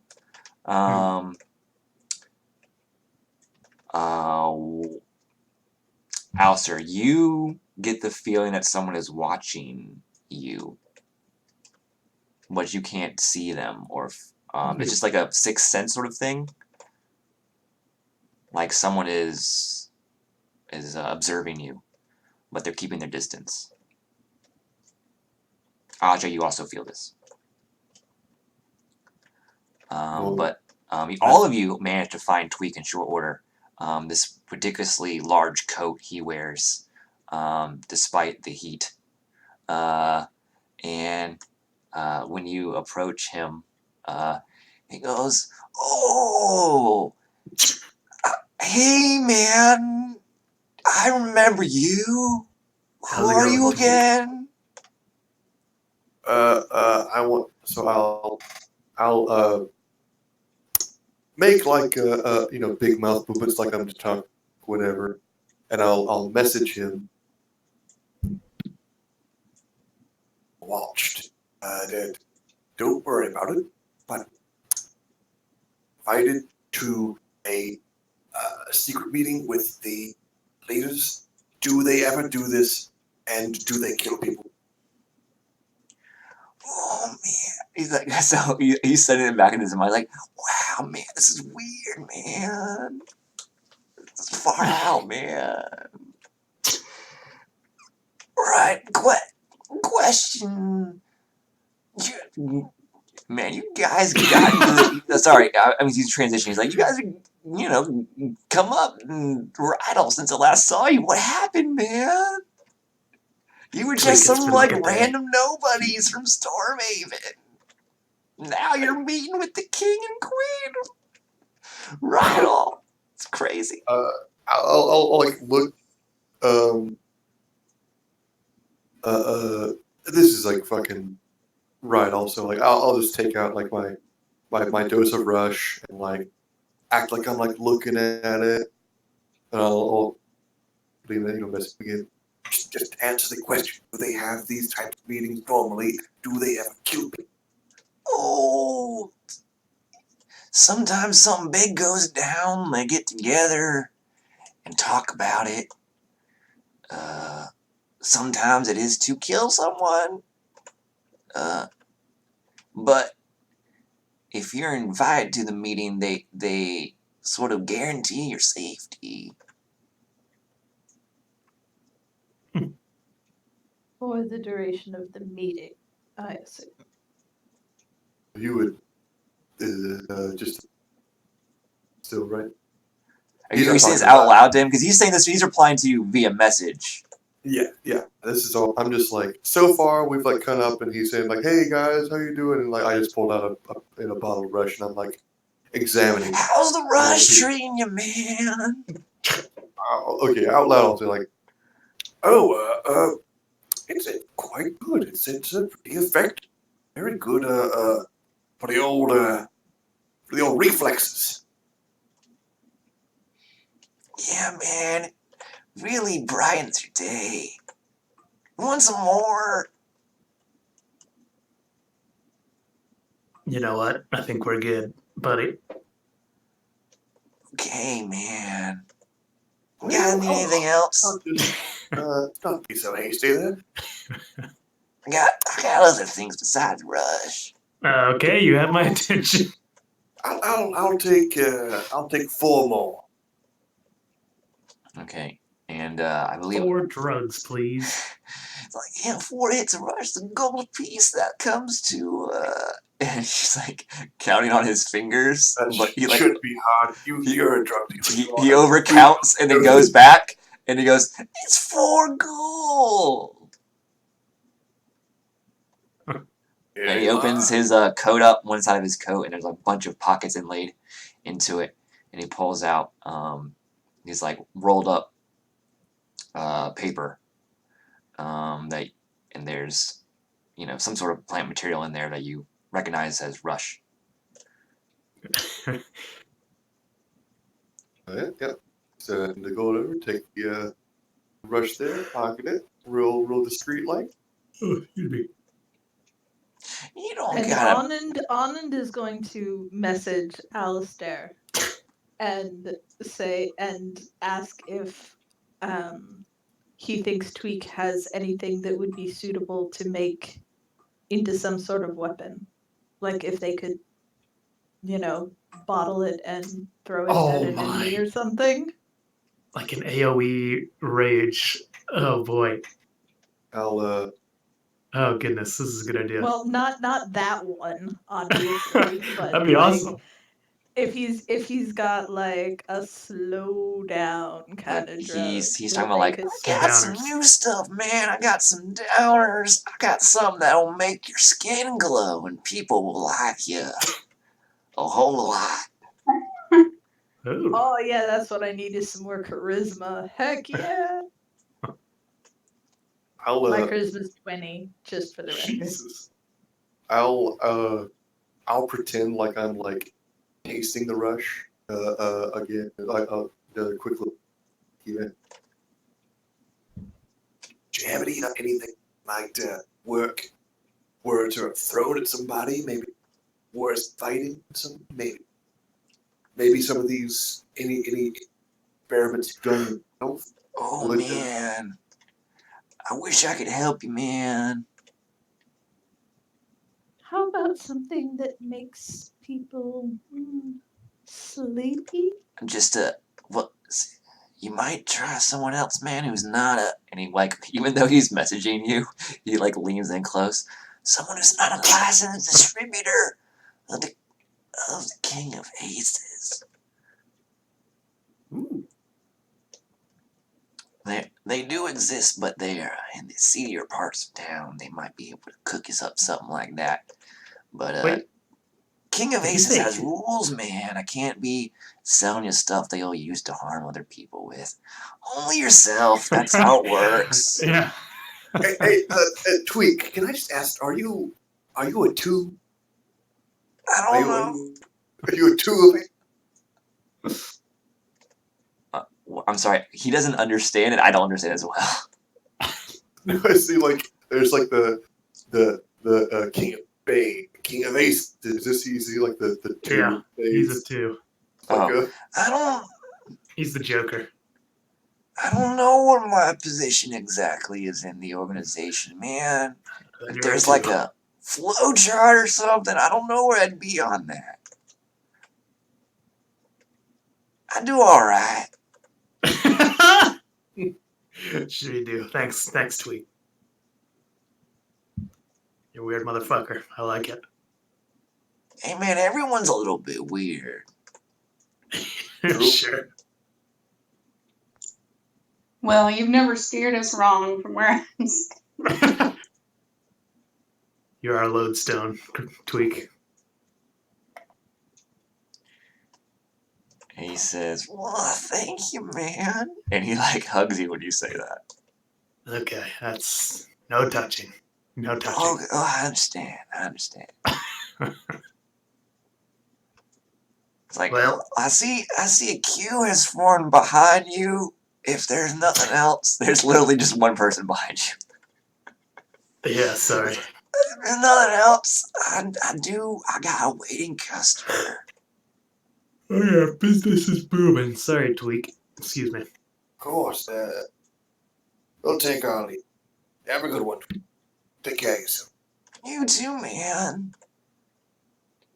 I'll clap him on the shoulder. Good. Probably the last time we're gonna.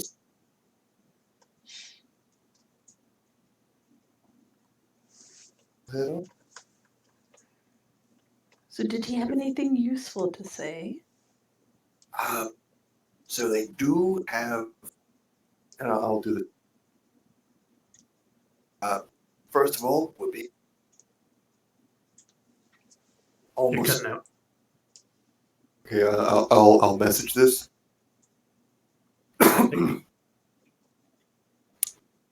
I'll message and say, well, first of all, we're being watched, almost certain. Right. Yeah, that's fair. Second of all, there are meetings that are down regularly among these leaders.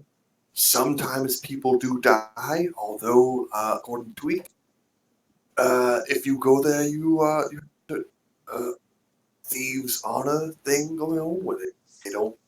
You're like ensured safety, so long as you are there.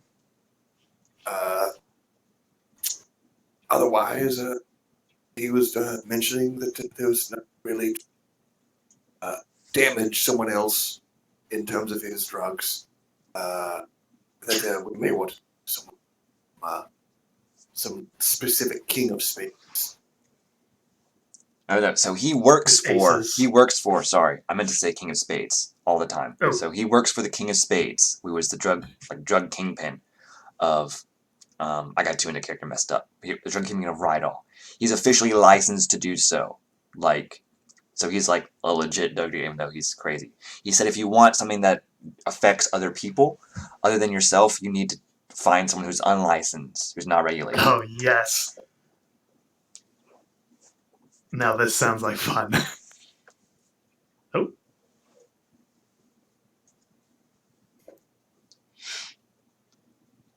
What do you guys think it would be? It would be nice to have something in our back pocket in case this does go awry. being ensured safety there does not in any way ensure your safety on the way home. I think it would just be an easier way for people to perhaps track us somehow. At the very least, understand us, how we think. I mean, how many opportunities do you get to sit in on a drug kingpin's meeting, though, right? It could be awesome. Do I And still we get the should sense all we're being die. watched? It has receded in your mind. It's still, you have to like focus and really pay attention. This person, whoever it is very good at being a sneaky sneak. But Alistair, because I'll give you a further bit of information. Alistair, because you critically succeeded and you rolled very high, and because you've heard this before, you hear a very faint humming. Oh, god damn it, it's that woman. Nissa, probably. I will relay that I heard the hum. Oh, it's that woman. Doesn't even have a Well, name now anymore. She's that- just that woman. Yeah, I now don't say that her name. she's within We now would- that she's within messaging distance, Anand is going to try and message her. And the message is just going to be, Alistair heard you. Get good. Okay, so it takes a while because you have to point in their direction, and you just randomly pointed and saying this out, but you eventually do feel like the spell went through. And then Yeah, she's just gonna rotate in a circle. you get like it's not Are you it's not so alright? much as a response, it's more like a smile / wink, and then none of you feel anything anymore. Oh man. Like we die? No, you're not dead. Like you don't sense something pain. You don't hear the humming anymore. You don't feel like you're being watched anymore. It's just you're just another face in the crowd. Oh my god, I can't wait to fuck her up. It'll be such a good day. Oh, I hope she's at this meeting if it does go bad. Are you gonna let me drown again, Slither? I only in ale or wine. So I won't let you drown again. Sorry. We probably shouldn't kill another emissary of Stormhaven. I mean, people could slip and fall all the time. Shit happens. I don't think subtlety is your strong suit, Slither. Yeah, it might be a bit of a giveaway when her head is smashed in like a pumpkin. All right, so Well- you guys had the better part of a day. We can just say montage it and say you guys do some during your free time and get to the next story point, or you can RP, try to find a under the table dealer of drugs, go shopping, that sort of thing. I mean, we don't even know if we're gonna go to this meeting or not. It Or sounds or you can just try to leave Rydal altogether. I think we should go. I think it'll be a good time. Yes, very much so. It's just. Oh no, you mean? Yeah, you go want to this thing. Yeah, it'd be a party, man. It could be awesome. Think about food. I would much rather just leave the city. Yes, Well, if we go, we have to get Blitz. Yeah. Sure. No questions there. Fine, no arguments. So, you guys want to leave? I would like to. Yes. Oh, fine. Just think of the cheese they'd have there. It'd be crazy. We'll buy some cheese for the It'd trip. be like illegal cheese. Cheese you can't even buy. I will personally buy you some cheese. Will it be illegal? And Aja, I don't know. Find some and I'll pay for it. If Are you we gonna put Oh, vote? some, yes! put some Russian there, it becomes illegal. Are we gonna My vote? God. What's up? Are we gonna vote? I think that's what we're leading up to. And Anand is offering to buy you Illegal some cheese, yes. liquor and Slizik some fucking illegal cheese if you'll just leave Okay, before that we all get is assassinated. extremely compelling. All right, You all have in to find favor. your own illegal cheese, but Anand will pay It would for be it. my pleasure. All in favor of getting blitzed and cheesed out and leaving. Jeez, Can we do the Blitz cheese on the way to somewhere else? Yes, while we're on the river, after we're clear of the city. where will I find illegal cheese there? We'll get you the cheese beforehand. You will consume it on the Ah. road. Dwarves have giant goats that they get their cheese Oh from. my God. Okay, let's get the fuck out of here. I Okay, say we that's- take Tweak with us. I don't think Tweak wants to leave. Yeah, I think we've gotten everything, everything we can get out of Tweak. So, where are you guys at when you're discussing this? Oh So yeah, you we're know the definitely street? just in the We middle of the You're- street. probably should have gone. Anand would have wanted to go back to the inn. Oh. Personally. Okay. Before, not in the middle of the street. Like, hey, we might get assassinated. Let's get out. I go cheese hunting. back to the inn. Okay. Yes. So you guys are discussing this in the inn, in your room. Yeah. All right. So from the corner of the room, you hear a voice says, "Well, do I get a vote?" Oh. Can I dramatically turn around? And it is Nessa who's there, like leaned up against the back wall. Someone might want to cast Hold Person on Slizik. Yeah, I'm gonna charge at her. Anand just says that very casually. I'm charging at her. All right. Okay, I'll guess I'll. When you get within about 10 feet of her, she just says stop, Oh, I don't listen to her. and you stop.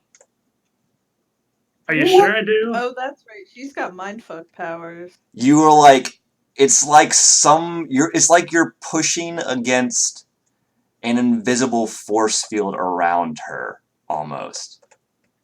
Oh man, is she a god? She's not. Are you sure? She's not a god. Even gods, you get a saving throw. What? All right. Yes, Well, I guess I don't. what? So she says, didn't the Queen of Hearts tell you that they'll be trying to formalize a treaty with Stormhaven at the meeting? You sure you guys don't want to go?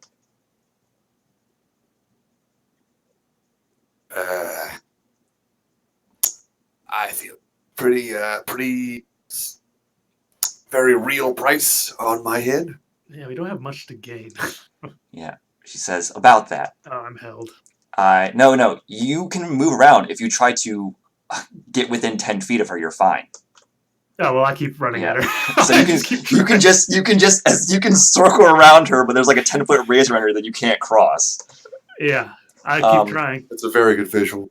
Yeah. it's Um, really funny. But she says, Everyone else is so, having a casual I spent the better part of the day trying to convince, I think I finally did, the Queen of Hearts, that you were exaggerating your knowledge of the manufacture of the weapons in order to impress her.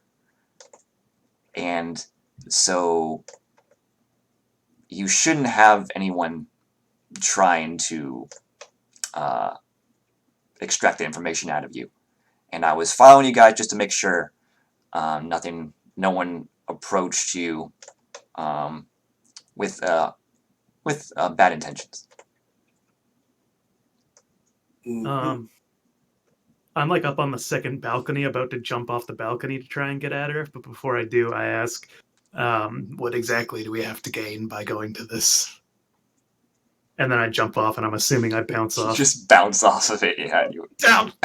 Ah. you hit the floor. I'm just imagining him, she's like looking. She's like, sliding Slizik, down just this stop. mountain. It's fine. Like, I'm sorry. Okay, I'm Pretty sorry. I start digging. I try and dig underneath. It's a wooden floor, but Yeah. yes. Listen, I'm sorry. Okay, I was just trying to prove a point. To be fair, you could have actually said, "Tell Hey. me your favorite breed of dog," or like anything.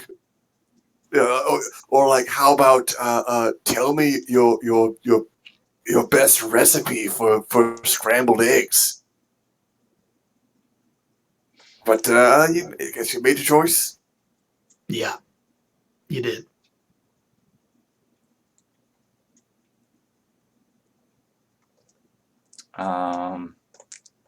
And she says, I was just trying to prove how people could extract information from you that you didn't want to share, and how easy it was to do so.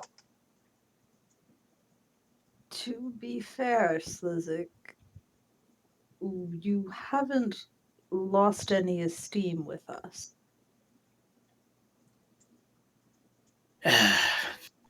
Well, you didn't until you almost let me drown. Okay, All right, let's so not. perhaps you've lost some esteem with Aja, but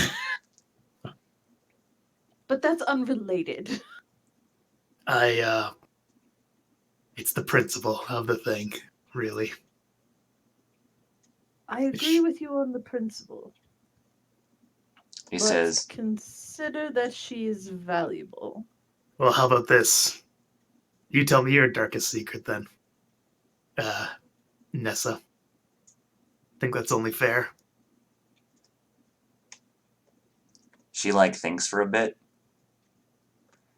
and then she has like a far off look in her face. And she says, I grew up an orphan on the streets of Rydal. The first time I killed someone, I was 6. It was over a piece of multi bread.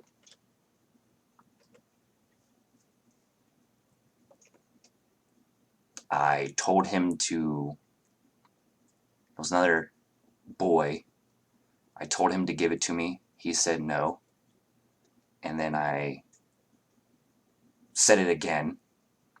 And then he started bleeding from everywhere. Jesus. And then he I mean, died. Nyrisi. I'll just stop, like, doing my moth going to a light thing. And,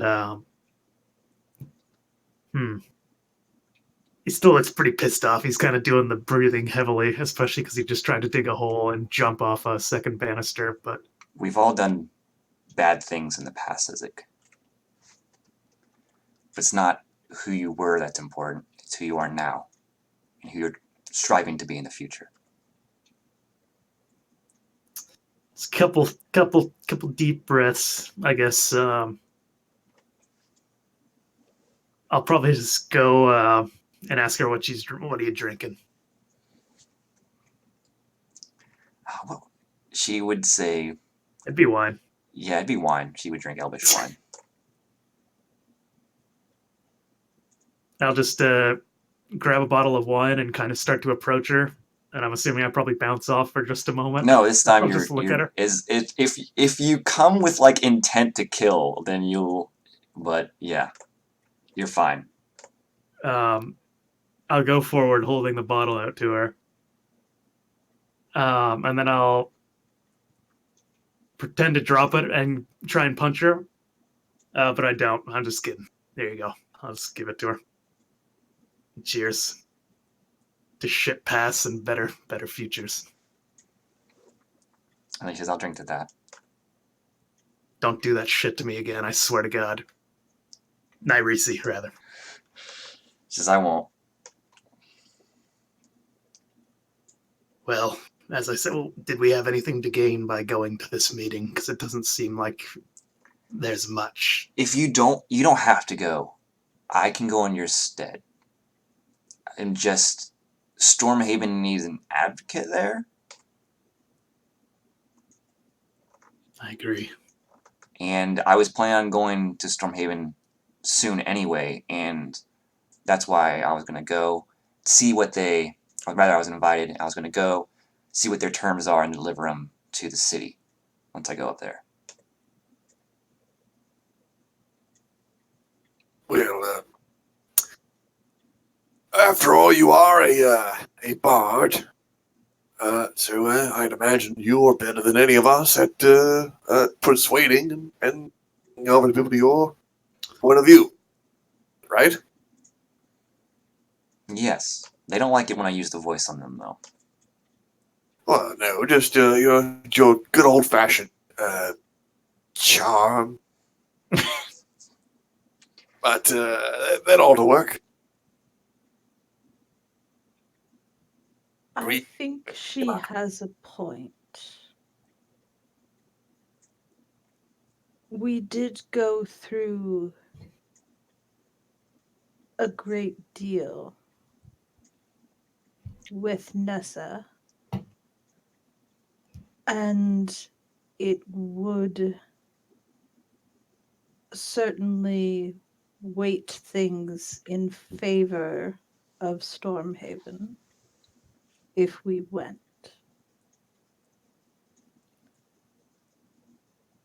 Do they have special cheese there, Nessa? She says, well, they usually have some like drinks and just small food, but I can see if they have. I can try to ask the Queen of Hearts if Please. if for her to request special cheese. You like a white or like a yellow? I mean, just He means anything wild. cheese laced with drugs is what he means. Yeah, that was Oh. the. I never had that, but I'll see. I mean, the King of Spades will be there, so he might be able to make something. All right. Well, are we going to this thing now or no? Our When passage you out vote, of the city will be assured. Yes, your emissaries of Stormhaven. They won't kill you, lest they anger Stormhaven. The way they would extract information, generally speaking, would be to drug you or use a spell on you.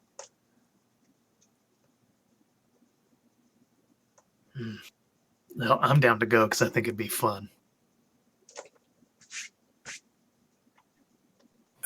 well, I say we put it to a vote. My vote would be to just leave Rydal as soon as possible.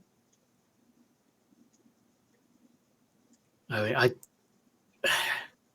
And I guess I vote. she also did tell you that she managed to convince the Queen of Hearts to not target you about these weapons anymore. I think it could be pretty fun. I vote we go. I also vote we go. If the Queen of Hearts is no longer a threat to Alistair,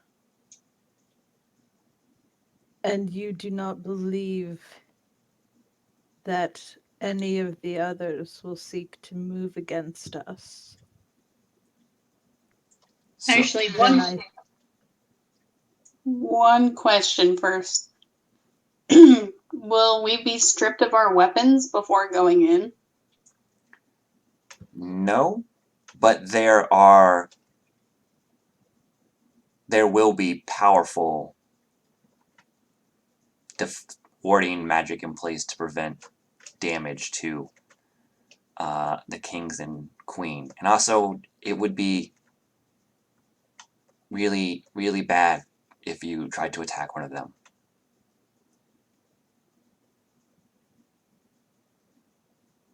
I don't think we're in a position to attack any of them.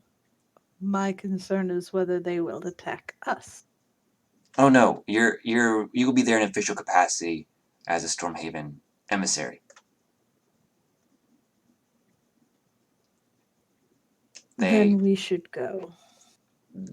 This is just my thoughts on what they're probably going to discuss. They're probably going to censure Norath and the King of Clubs. They might even divide up the King of Clubs' territory, financial holdings, his mercenary army amongst themselves.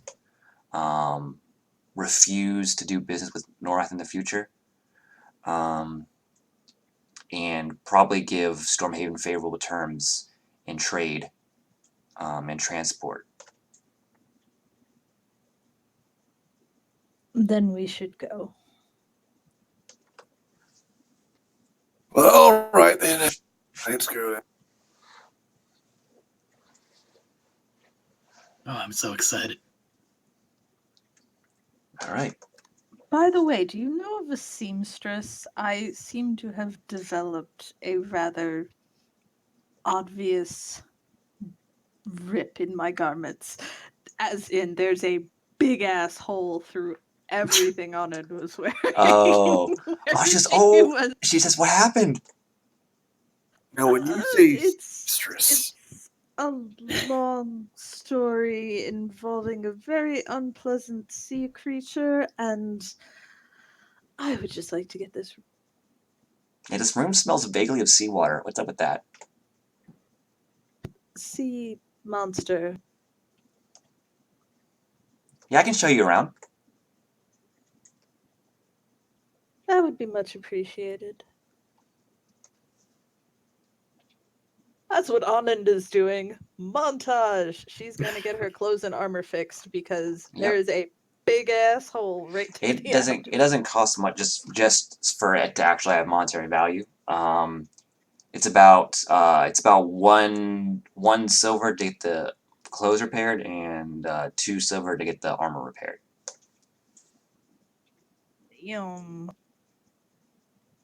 Yeah, she do that. Anyone else want to do anything? Purchase anything? No, I'm probably just gonna stay at the tavern and get pretty blitzed. I'm gonna go to the tavern, but I'm also gonna fill up my water skin. While All right.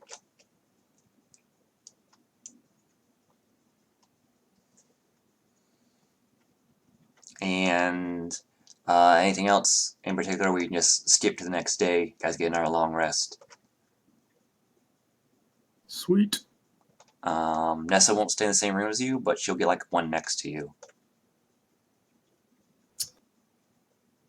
All right. Well, guess we wait till noon unless someone has. Yeah. So about 11 a.m., someone comes by, a different individual, and informs you that the meeting will take place. I forgot what I called it. 1 second. Is this in character? No, this is. Excuse me. Okay, yeah. It is the King of Diamonds Casino, the Golden Touch. All right. The meeting will take place at noon. And then they bow and depart. Guess we wait until then. Yeah, she goes, well, we should probably start getting. This is what Nessa says. You should probably start heading over there. It'll take about 30 minutes to get there. And then. I need to. Sorry. And then we have to get up to. It's probably going to be held. The King of Diamonds likes to show off his wealth. So that means it's probably going to be held in the tallest, the highest floor of the casino. So there'll be a lot of stairs to manage.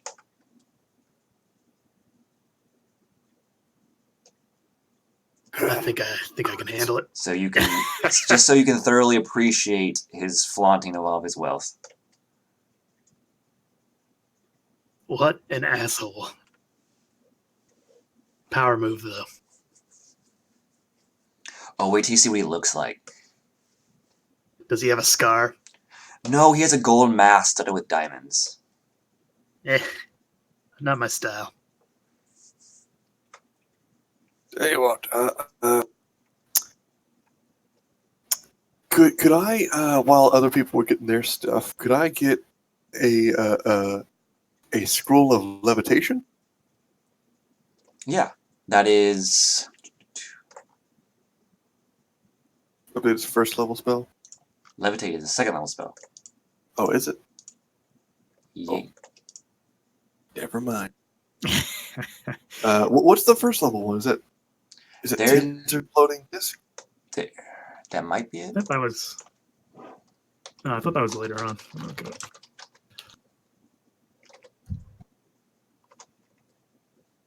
Floating disc. Oh, no, that is first level, yeah. Yep. Okay.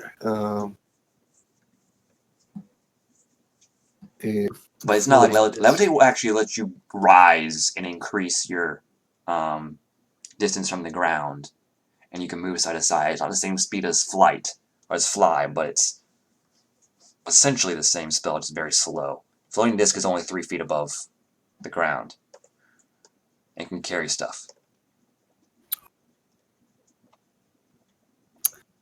not worth it. Never mind.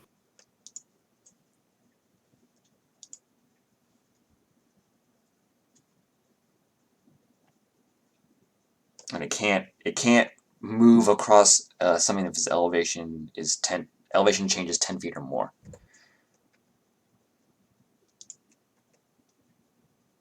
Shit. It's basically just it's a magical wagon, essentially, handcart to transport stuff. Yeah.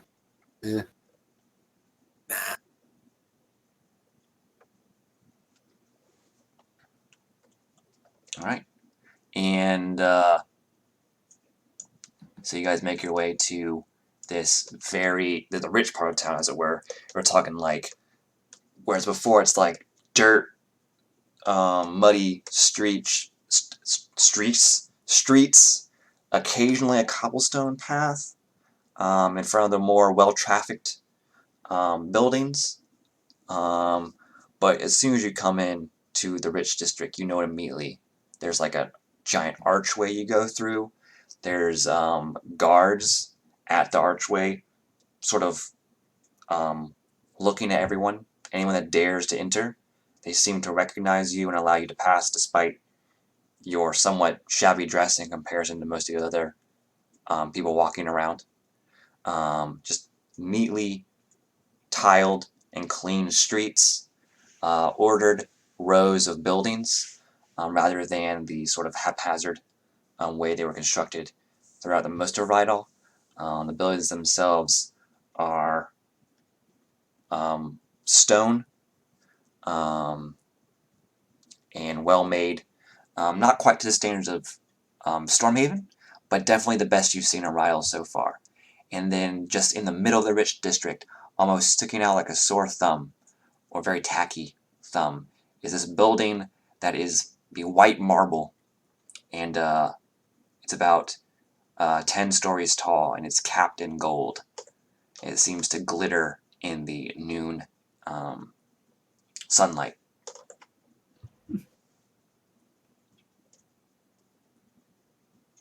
Dang. Little gaudy. Yeah. Anand just looks vaguely disgusted from under her hood.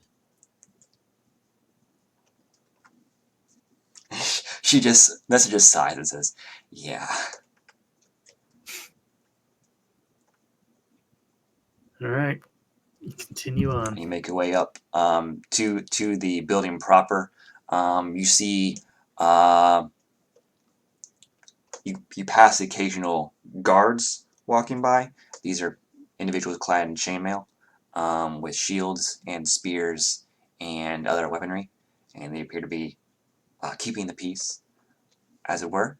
The first time you've seen any sort of enforcement of any sort of rules or laws. And in Rydal, and you make your way to this large 10-story building. It's to even reach the giant double doors that appear to be made of gold, or at least gold plated. You have to walk up these giant marble steps. When there's like statues of like lions outside, and also out of marble, and it's really like gross and Jeez. tacky. Yeah. And Nessa's just shaking her head. She's like, I hate coming here. Yeah. Well, hopefully they throw a good party. Yeah, he's like, well, if you weren't invited, they do, but you gotta have the coin. And the guards at the door appear to be even more armored and armed than the ones walking patrolling the streets. But they sort of notice your group and Nessa, and she sort of gives them a head tilt and a smile, and they nod and wave you guys in, and they open the doors for you. Ooh. All right. There we go. Even though you saw windows from the outside, inside the lighting is strangely dim. There are, rather than torches or candles, there are globes that illuminate it, but it's still mostly dim lighting. You see sort of, it's everywhere. You hear people and see people gambling. There is roulette, blackjack, poker, or the fancy equivalents thereof, dice. You even see a sort of stairs to a basement that look like it's like a fighting arena that you can place bets on. But yeah, this floor appears to be, the people here are dressed well, but not so much, not gaudy, not like of a level barely above your own clothes. So this might be maybe a general populous sort of area. There are stairs that lead up as well, but that's sort of been roped off. But Nessa is sort of heading towards that area. All right. Continue on. So the guards at this are dressed not in armor but in suits. Those with the discerning eye or passive perception high enough, probably around 17, Certainly not me. would notice that while they appear to be very dressed very dapper, their clothes have been magically reinforced, and they also have a lot of concealed weapons on their person.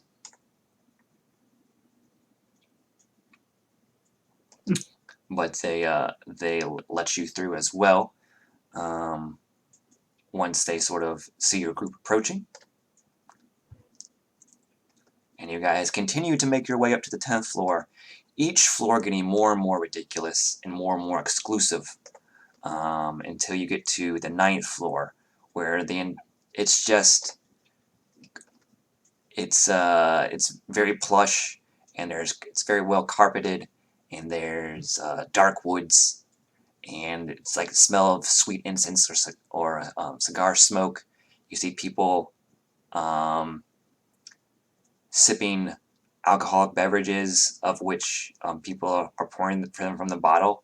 These bottles are hundreds of years old, and therefore you probably think very expensive. There are people openly using various other substances to enhance their mood. Oh, yes. And there's also soft music playing. So not everyone is gambling, but there are also people dancing and eating and drinking and just having a good old time. I'm going to try and find someone that's doing fantasy cocaine and just sidle up onto them. Yep. So let's see. It is a very rich or well-appointed looking man and someone you assume to be his partner, a woman, and she's dressed also resplendently in this sort of gown dress scenario. He also has a suit on, and they are. So I don't really do cocaine, but it's the one you sniff. It's the one you snort. You make the lines and you snort it with the credit Oh, I card. thought you were asking me if that's how So- cocaine was. I was like, so I'm a- Nathan, come on. So they're doing something similar with this white powder. They're not using a credit card because it doesn't exist in D&D. But they're using like this metal sort of like The cocaine plate scraper. almost, like a square sort of thing, like the size of a credit card, but it's metal instead, to sort of divvy up the their drug of choice.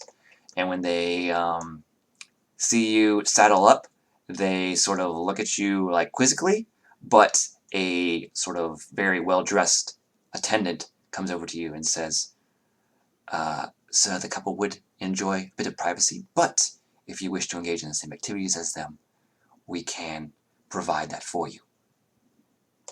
Yeah, on the double. And he gives you a tray with, that's not a mountain, but it's a heap. It's enough for a few good snorts and snuffs. This is the best party ever. They just give you cocaine. This is like the exclusive, like yeah. place, like where you don't pay, like sort of thing. Like just you being Right. here is, you pay in other ways, but nothing so gaudy as a transaction will occur in this place. All right. Well, I get down. I make it snow, baby. Yeah, and you are feeling great. However cocaine makes you feel, that's how you feel. Woo! Where's the cheese at? Like I hit the cheese table. Adderall, pretty much. So there are some cheeses here, but they're sort of like they're either served with meals that people are eating, or they're like served as hors d'oeuvres. I said it right, yes. And on like a toothpick situation. Yeah, I'm taking up too much time here, but I'm gonna enjoy some cheese. Vanessa does say, well, I did put in a request for exotic cheese, and so that will be on the 10th floor. So it's like, Yeah, I hit it. I'm gonna pop in the booth right quick while this all is. I'm gonna cast comprehend languages. what are you trying to figure out, or listen in on? Well, I'm just casting it for the For the upcoming meeting. yes. Okay. If I happen, I got a pretty high passive. If there's anything related to the recent happening, especially like in terms of like nation state like level of talk. So Rydal's sort of insular, and the people here are also rich assholes, and so they only talk about really things that are like in their that immediately affect them, and so it's more like, oh, I can't believe that woman didn't accept my invitation to a party, or I was snubbed. Did you see what she was wearing? It was horrible. Who wears that? Is this 5 years ago? That sort of thing. But there are also mentions of like, have you heard the rumors of the King of Clubs is up to no good again? That sort of thing. But it's nothing really. You don't learn anything new or interesting or novel. It's all very trivial crap.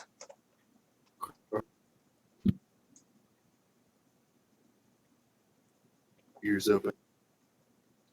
Check for other people watching, following.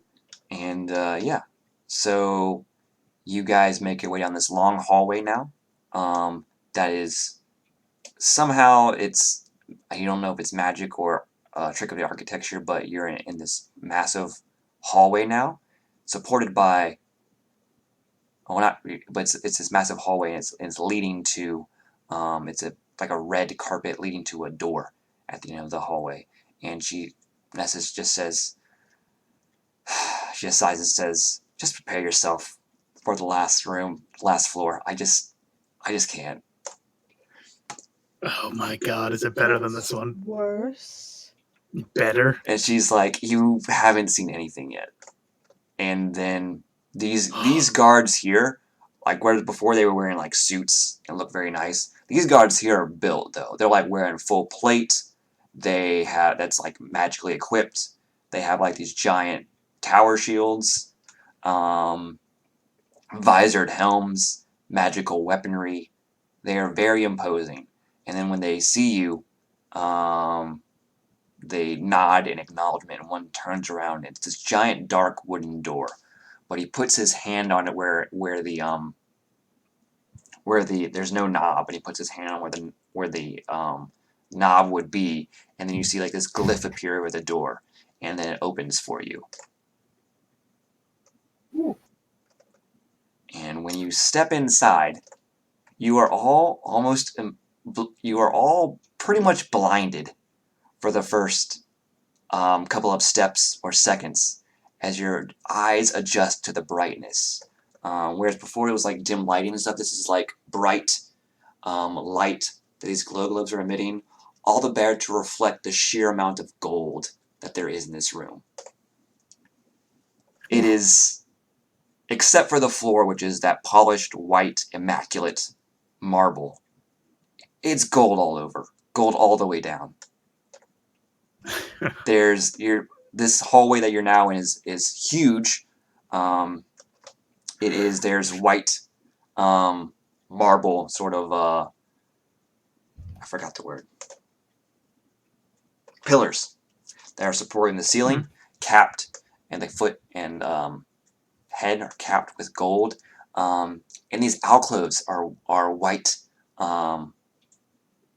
marble and gold statues of an individual in various poses. It's the same individual. And they're wearing what looks to be a mask. And they're wearing a dapper suit.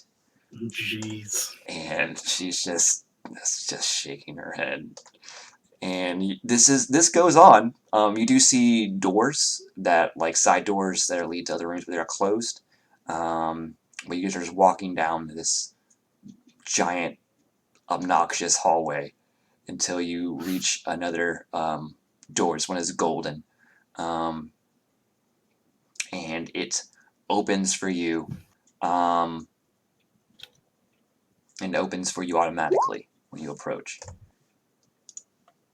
And like if you can see under her hood, which you probably can because it's super bright, she just looks so unimpressed. So unimpressed. Yeah, I'm just admiring those dudes' biceps. These guards are fucking swole. She does match the decor though. I feel the need to point out. It's just too much. Like, it's gross, and there's like murals on the wall of this like masked individual performing deeds of valor that are impossible. Like him riding a dragon while slaying giants. Like that sort of thing. Like something you'd find airbrushed on a van. This Oh, guy's fucking amazing. rad. That's a I great idea. like how Anand and Nessa are walking through this like, oh my god, and the guys are like, damn. And he's got like That's a fucking he's got like a bodacious babe in one hand and like a sword that's like on fire in the other. He's smiting these giants while riding a dragon. Like, I know it's bullshit, but I definitely like. I'm not showing that it's cool, but Guys, this guy might be all right. I think I saw that on the side of a gravitron. This guy's pretty fucking rad.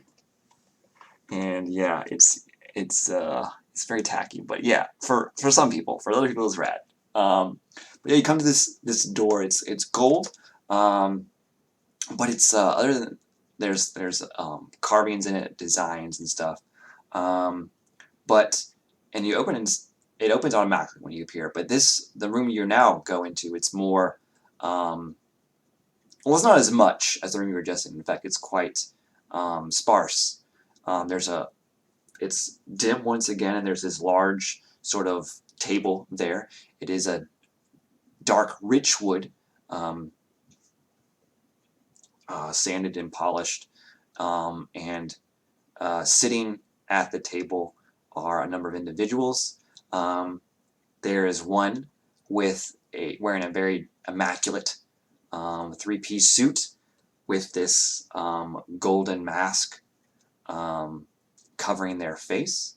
It is studded with diamonds, and the diamonds appear to be in the shape of tears around their eyes, and the mask looks like he's perpetually smiling. It's like one of those dramatas masks or whatever, but like solid gold and with diamond tears.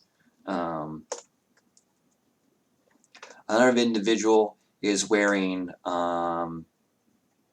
like a very dark but rich robe that sort of covers their facial features, and you can't really make out what's underneath it. And then the last person at the table is a very beautiful woman with long, luxurious hair. She's wearing a very thin silk dress.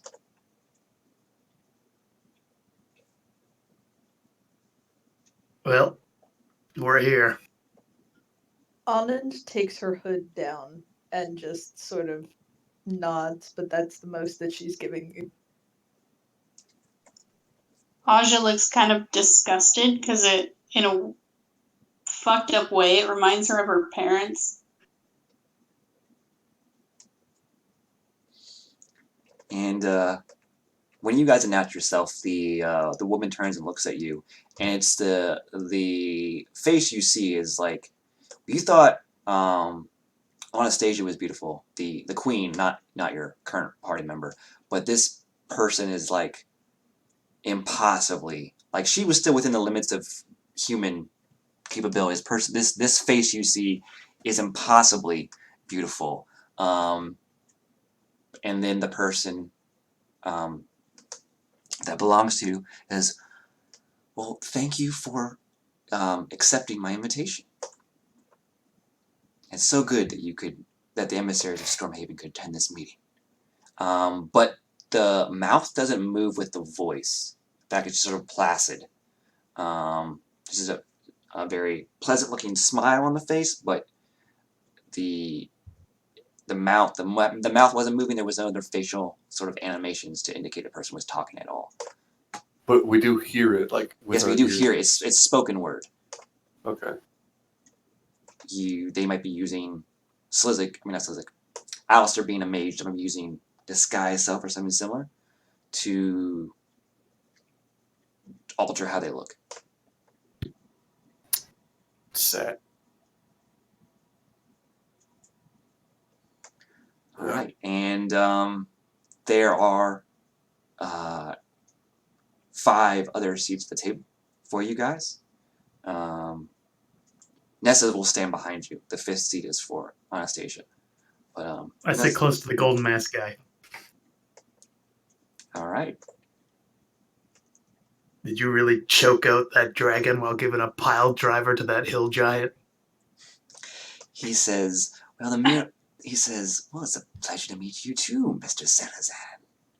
The mural does exaggerate some of my more famous exploits, but the basic story is still the same. I gotta tell you, man, walking through that room put about 8 things on my bucket list.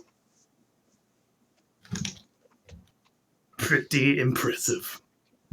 Well, thank you. It's a true gentleman that recognizes the value of such art. Slizik laughs aloud at that as well. Yeah, that's me. He says, well, now that we're all, he's like, it was a pleasure speaking to you, but I'm afraid it must be business first. Pleasure later. Ugh. Anand is sitting as far away from the various kings and queens as she can at the table while maintaining politeness.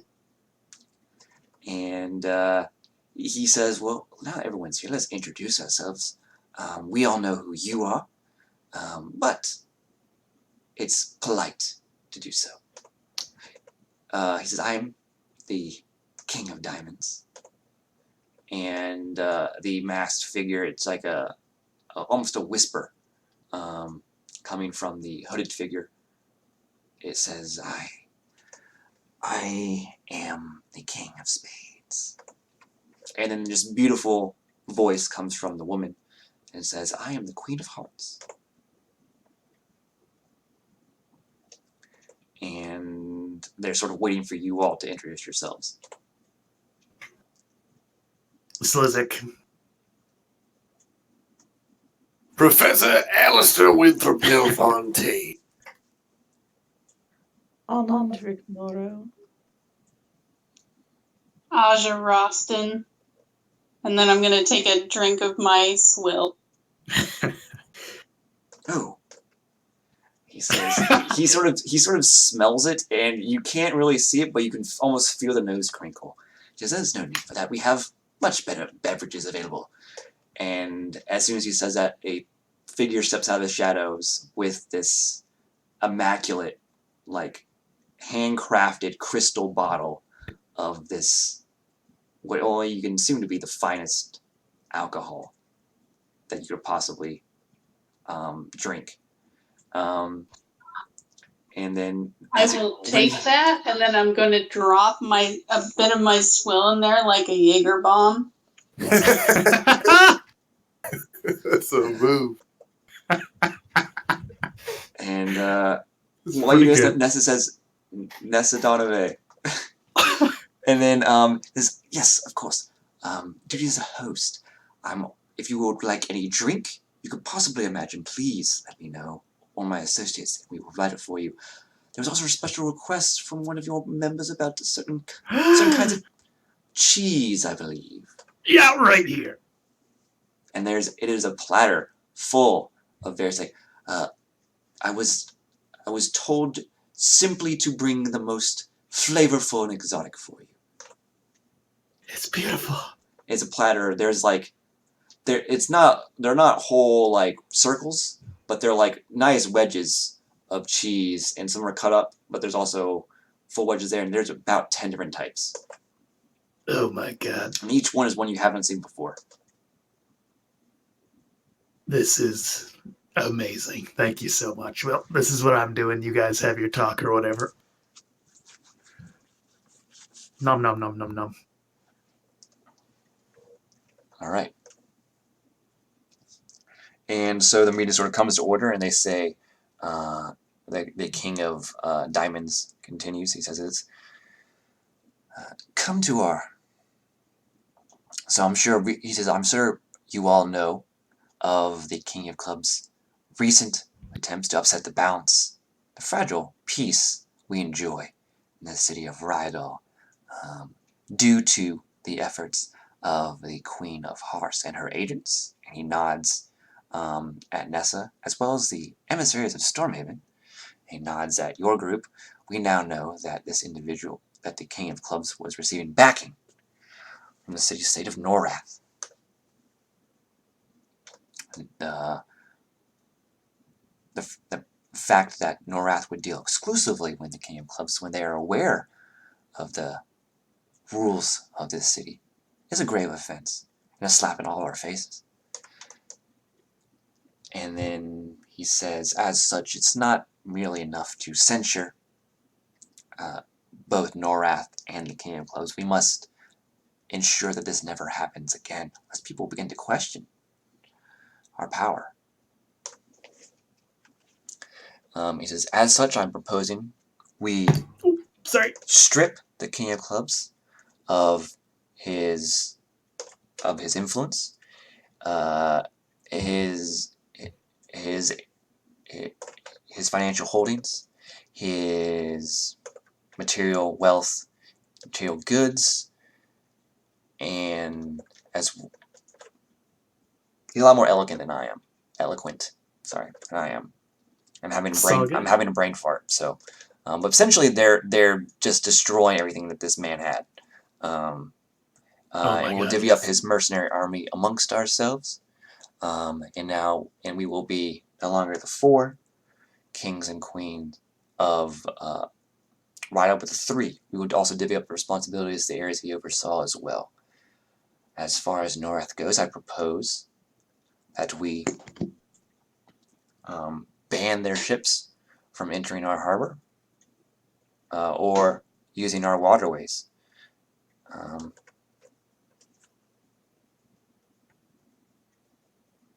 But that is not merely enough to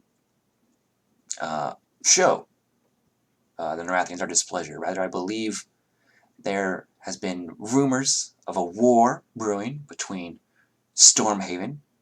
The Norathians attacked the city of Bryn.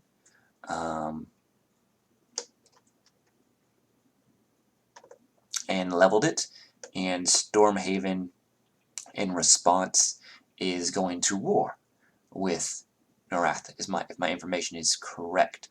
As such, in order to punish Norath further, I suggest we support Stormhaven in their war against Norath.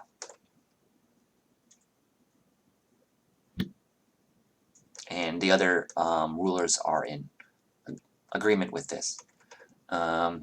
He says, as far as the details, the minute details, we can discuss that later, but in a broad sense, I think giving them favorable terms on taxes and tariffs,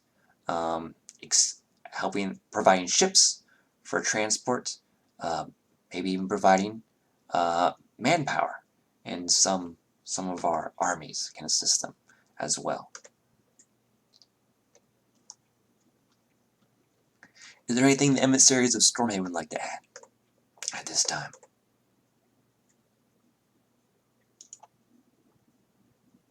You are aware that, in all likelihood, Norath will retaliate for your embargo against them. Oh yes.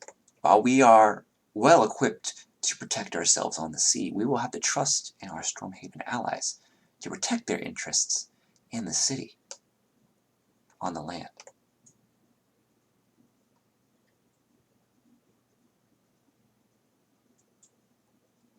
She actually nods in approval at that. Might I make a suggestion before this move turns to be a official one. There may be some use of having some more of your, let's say, merchants interacting with them.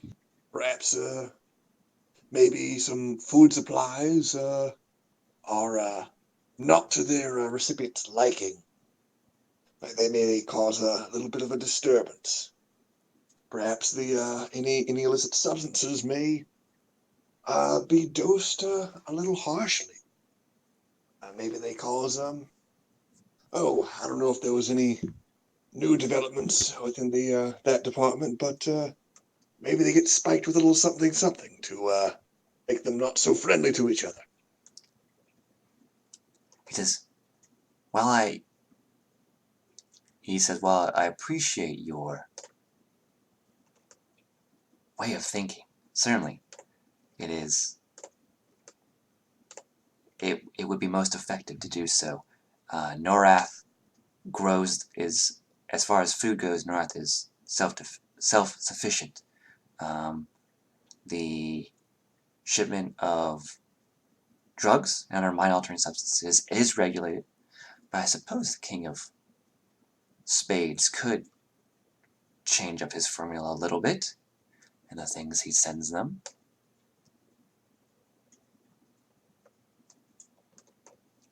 And then he looks at him. Oh, go ahead. Let's see. Just so we can show what Discord we may any bit of softening up with preference. He says, yeah, I can change some things around. Oh, sorry, it's Whisper. I can change some things around, but I don't know how effective against their soldiers. Only their army has gotten tighter regulations recently, and it's getting hard to ship things into Norath.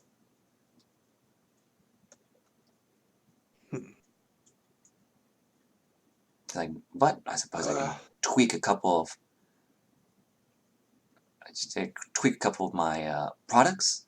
Hopefully something will work out. And Miss Hart, there is a matter of your famed courtesans.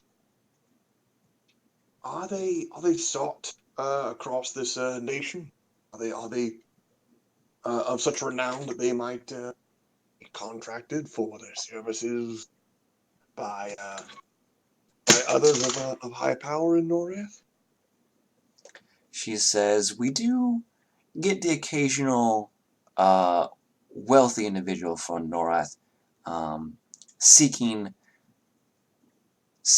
the ministrations of our more famed and experienced companions. Well, I would suggest getting them within the inner circles, getting what information while they can. He says,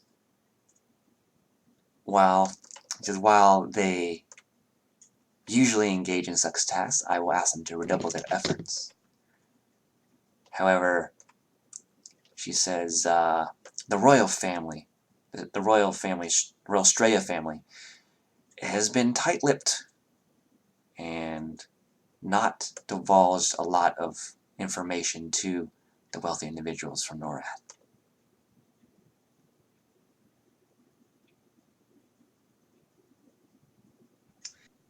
Well, than that, I can't think of anything to add for this war effort. Anyone else got any ideas?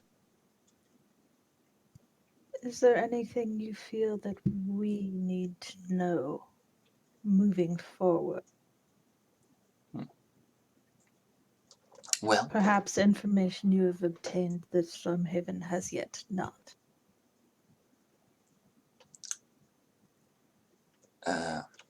well, the king of diamonds will say, I believe there are reports of Norath using new weapons in this, some sort of new ranged weapon in this battle, in this war, and that the reason the King of Clubs became so successful was he was the sole contractor to manufacture and ship these weapons. However, I've also heard reports that said factory was destroyed, and all evidence therein also burned along with the rest. I mean, he looks at the Queen of Hearts when he says this. And she nods. As far as other information to go here in Rydal, it does pain me to admit, but while we have stripped the King of Clubs of most of his material possessions, his wealth, his power, his territory, the man himself is still large in our fair city. We are, of course, looking to apprehend him, but if you also want to assist this endeavor, you will be well rewarded for your efforts. I hear you are a bit of problem solvers. See that? We are beginning to earn that reputation. However, I don't believe that any of us knows your city well enough to simply strike out on such a Well, no, of course, mission. we will provide you with leads to investigate. And she's going to look at Suzik and Aja and Alistair and then say, may we confer for a moment? Of course, of course. I take the cheese platter with me. I take the Would you like to leave the room? fancy alcohol with He says, would you like to leave the room? For for a moment, if All that right. is not too much. He lifts his hands up and claps. Clap, clap. And the doors open.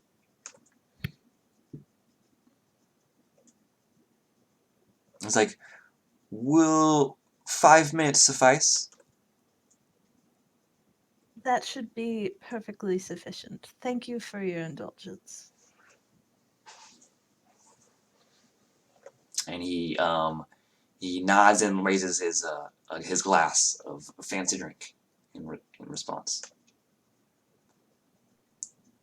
Are they listening in on us? Of course You- they are, but You don't know, we're but it's gonna- safe to assume yes. Nessa is also here, and she will probably say as much. yes. So, Anand's plan was to basically set up a message loop, of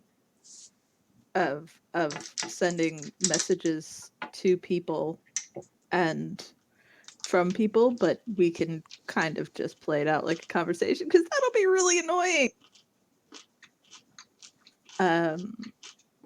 So yeah, all in messages, Nessa included. She'll ask everyone in turn what they think. So when Nessa sees you, what you're trying to do, she reaches behind her lute's on her back, and she flicks one of the strings, and it makes a dang sound. But when that sound fades out, you notice that sound around you is dimmed as well, and the area around you is also, outside of your group circle, is very dim in lighting. Oh, thank the aspects. That is much easier. And this should. So what do we think? I was otherwise engaged. What's the plan here? They've asked us to attempt to assassinate the King of Clubs. Yeah, fuck it. If they're paying, you could set up Tweak in his place. We've almost died, twice in one of his warehouses? And Nessa will say, oh, to be fair, one was due to explosion one of us may or may not have caused, intentionally or unintentionally. And also, that was the most fun I've had in years, so I'm pretty down for a repeat of that one. But she does say That that was pretty good. Nessa will say the King of Clubs traffics in rare items and often magical in nature. Those will probably be part of our reward if we apprehend / assassinate him. Ooh. So it would be worth our while. Yeah, fuck assuming we can do it. it. We can do it. We'll be just fine. Stay positive. Slizak, you aren't the one who dies in once an episode here. Hey, you didn't fall unconscious this time. It's true. I had 1 hit point. Yeah. And to be fair, Anastasia wouldn't have fallen unconscious either if he didn't crit her. But no, Anand wants everybody's thoughts here. I mean, it would certainly not only be a feather in our caps, but it would be rewarding, and it would ultimately be useful to Stormhaven, and perhaps you would find it a good time, Slizak. What's not to like? Skulking around alleys, finding a drug dealer, fucking He's him not up. a drug dealer. He's a magical weapons and apparently armaments dealer. Okay, well that's way more fun. So, you guys, that was his primary, sort of, business. But once he got influence and power due to Norast the coin, he started to expand into other kings and queens trade, and that's what they didn't like. So he started to also deal drugs, have brothels, start up gambling dens, that sort of thing. And that's why they don't like him / stripped him of his power, because he's trying to upset the balance, essentially. Well, I'm down. What do the rest of you think? Well, I think both prove our usefulness and thus reasons to keep us alive. Well, there's a net some quite useful item. Also, so we could see the idea of maybe not having them consolidate all that power and all that responsibility, but refer it on to another, maybe someone who's Tweak. Yes, that's exactly the They Someone who will knows. not do that. But I mean, Yeah, what that's could one. go wrong? You know? everything. We have no idea what of his forces remain, and we can be assured that he has them. We have no idea what, if he trades in magical artifacts, we have no idea what he may be able to wield against us. There are a lot of things we don't know. I know we kick ass. That's all we need to know. Slizik knows he got a nice new model and needs to try it on someone's skull. Yes. maybe we the Queen of use one of our quarters to learn. You're kind of cutting out. Maybe we get the Queen of Hearts to use one of her courtesans to learn everything they can to tell us about what sort of magical items or dangers await us. Be wise. I feel that you are perhaps overestimating the allure of the courtesan to someone who is literally running for their lives. I'm not saying that a courtesan. They're spies. They're not just prostitutes. They're trained in all sorts of manner of subterfuge. Nessa does not at that. But on also has a point, he's probably gone to ground. He's not going to be accepting visitors, as it were. We just need one of his men. Is this would he be held up? I suppose we can ask if he's like held up in a fortress or he's sort of a hunt him down and find him. If they knew where he was, they would be taking care of him on their own. They'll So probably have there's- us. They'll probably start if having us hit some of the known locations that are still problem areas. They still have managed to control, in order to just further narrow down his hiding places and to make him more desperate. As far as they know, they're in control of the waterways, so he hasn't left Rydal. As far as they know, they wouldn't be asking you to do this if he wasn't in Rydal anymore. Essentially, that's what she's saying. So we know he's in the city, and we know well, we can guess that he's most likely still in his own territory, as it hasn't been fully taken yet. That still leaves a lot of unknowns, unless he was an extremely good bookkeeper, and somehow I doubt it.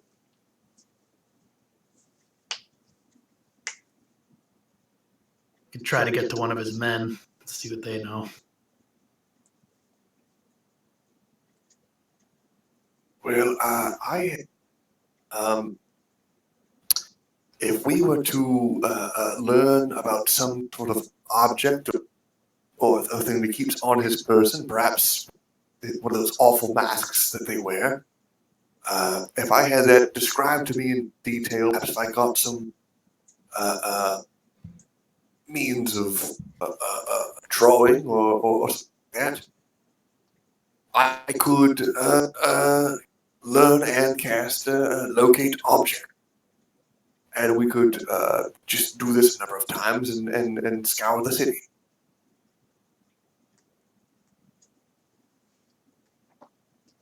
Yeah, That could be worth a sounds shot. certainly worthy of consideration. Nessa, you know this place and these people better than we do. What are the honest odds?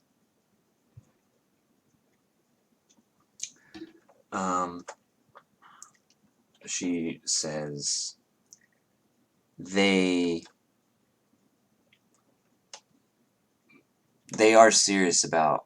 This is the first time I remember it's always been for rulers of Rydal, so the fact that they're even engaging in this is something momentous, or monumental. That's what you'd probably say, monumental. But I don't think they try to, like, essentially screw you over in this. Now, that's not to say that the King of Clubs is going to be a pushover. He's definitely going to be a difficult opponent, and he's going to have a number of skilled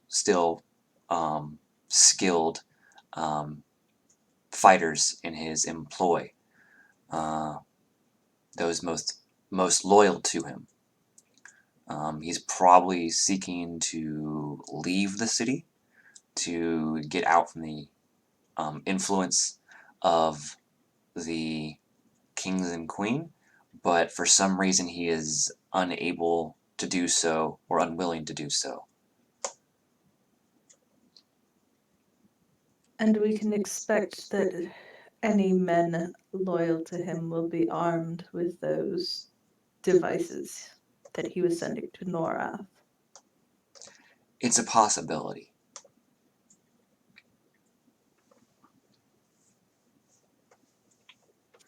I think we should try.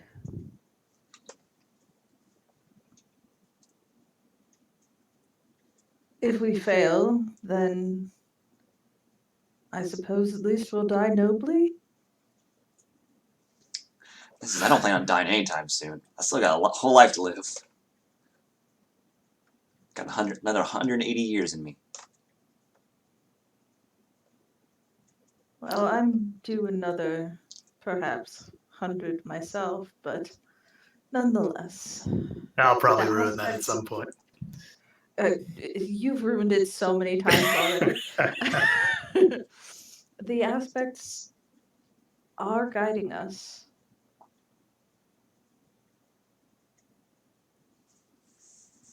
And Well, maybe that's what they have planned.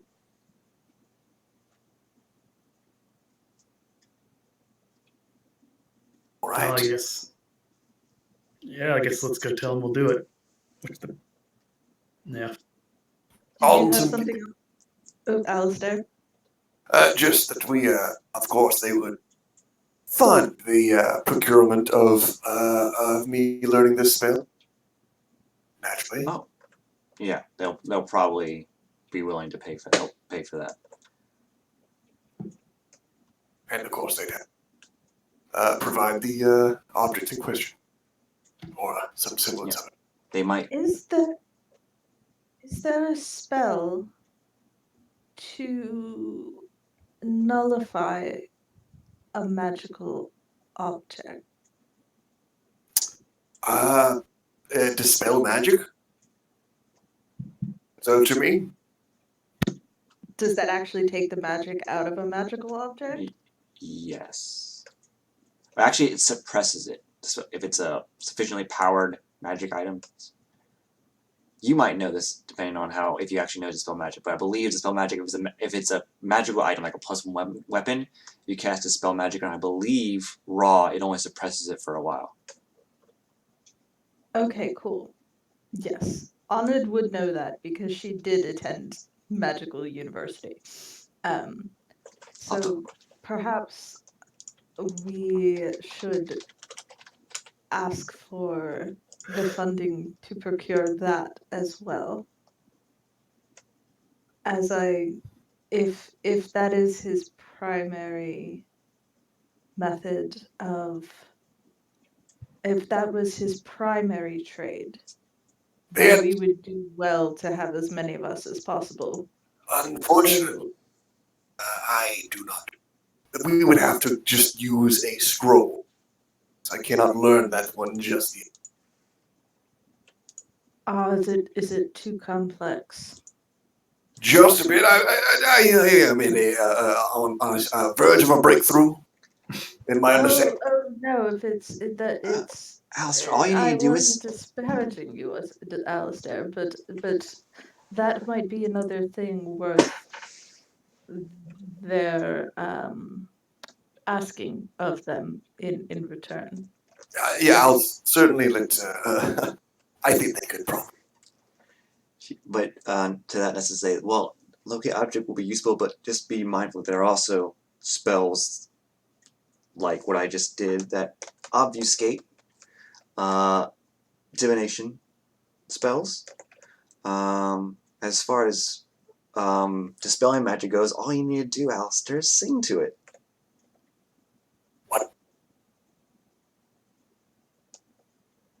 What? None of us have time to take a level in Bard. Like, you have a gauntlets on you, right? I have my my dragon gauntlet.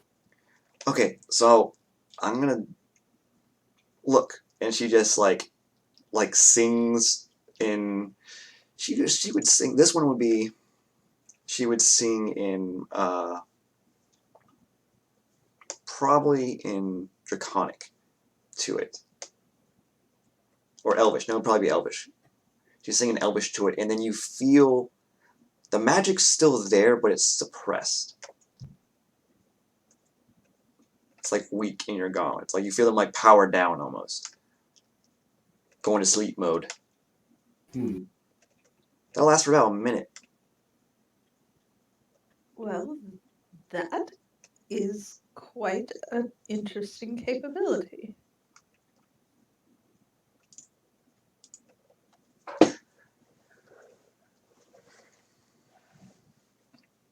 All right. Certainly worth looking into. Yeah, it's like, but that's if I'm not around and there's something you guys need, getting the scroll could also probably help. Win her death. All right, I think that's it. Are we ready to go back in? I think so. Mhm. Yes. Head on back in. All right, and so it's pretty late, so I'm just gonna like speed things up. So essentially, you're agreeing to their request. You ask for the spell scrolls of locate object, as well as dispel magic. Those will be provided to you upon leaving the casino. As far as your first task in hunting down the King of Clubs, there's been a disturbance in the harbor. They think that it's probably his agents or his people causing a ruckus to divert attention, so that he can escape through some other means. And so they'd like you to investigate. And hopefully, if it is his agents, you can follow them back. Or you can capture them and get information from them. But essentially, what's happening to the ships there is their hulls are being damaged. The goods in the hold are being stolen. And general stuff like that. But it's happening at a rate that people are beginning to complain, and it's affecting the bottom line.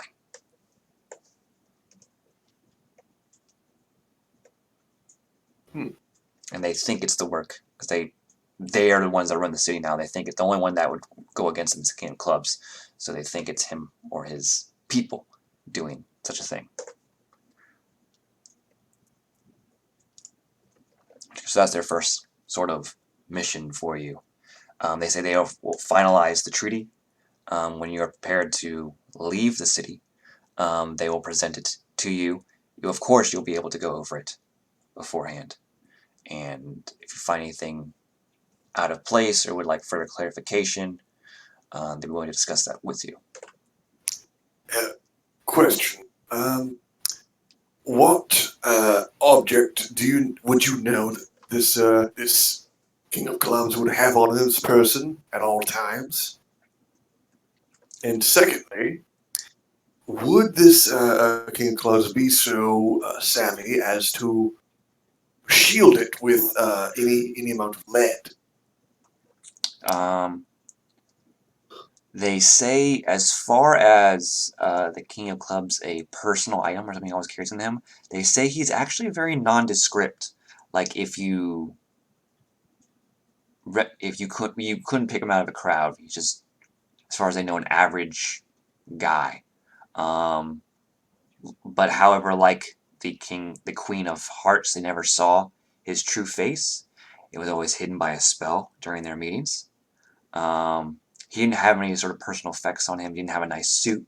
He didn't have a golden mask or anything like that. It was just very simple, normal-looking clothes, a cloak, armor, that sort of thing. They are aware that he is an accomplished spell sword, able to use a number of weapons as well as cast spells.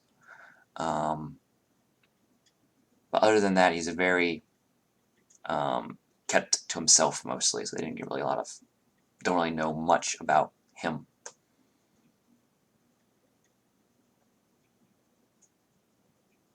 So no items, no rings, no personal effects. They don't know. If he did have them, he always kept them well hidden during their meetings. Did he ever carry anything with him at one time? Notable. Maybe to show. They said last time they saw him, he was wearing leather armor, black. He carried 2 short swords and scabbards, but they were unadorned.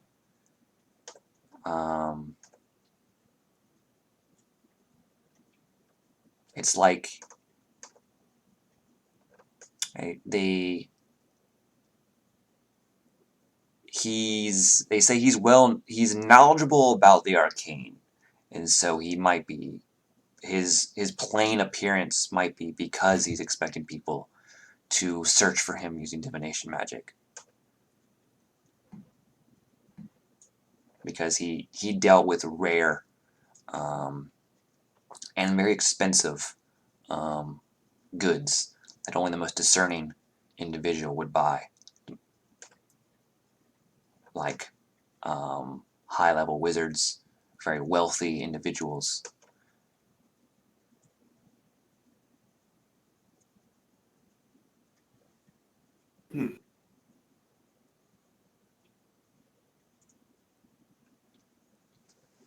Any lead whatsoever as to what this could work on?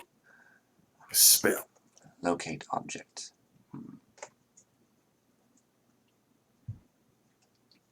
He says he didn't talk much about his business. If you have seen those weapons, those new weapons that he was manufacturing, and you said you destroyed the factory and a lot of the weapons, but perhaps he has armed those still loyal to them with said weaponry. Perhaps you could search for those.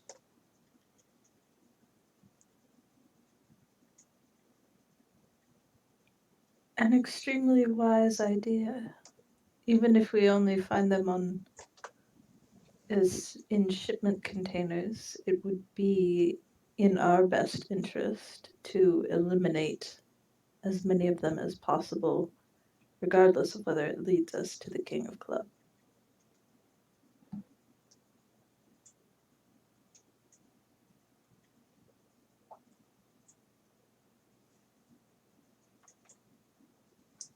All right. That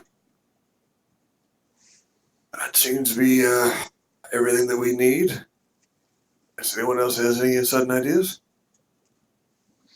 Nope, I'm good. Mm-mm.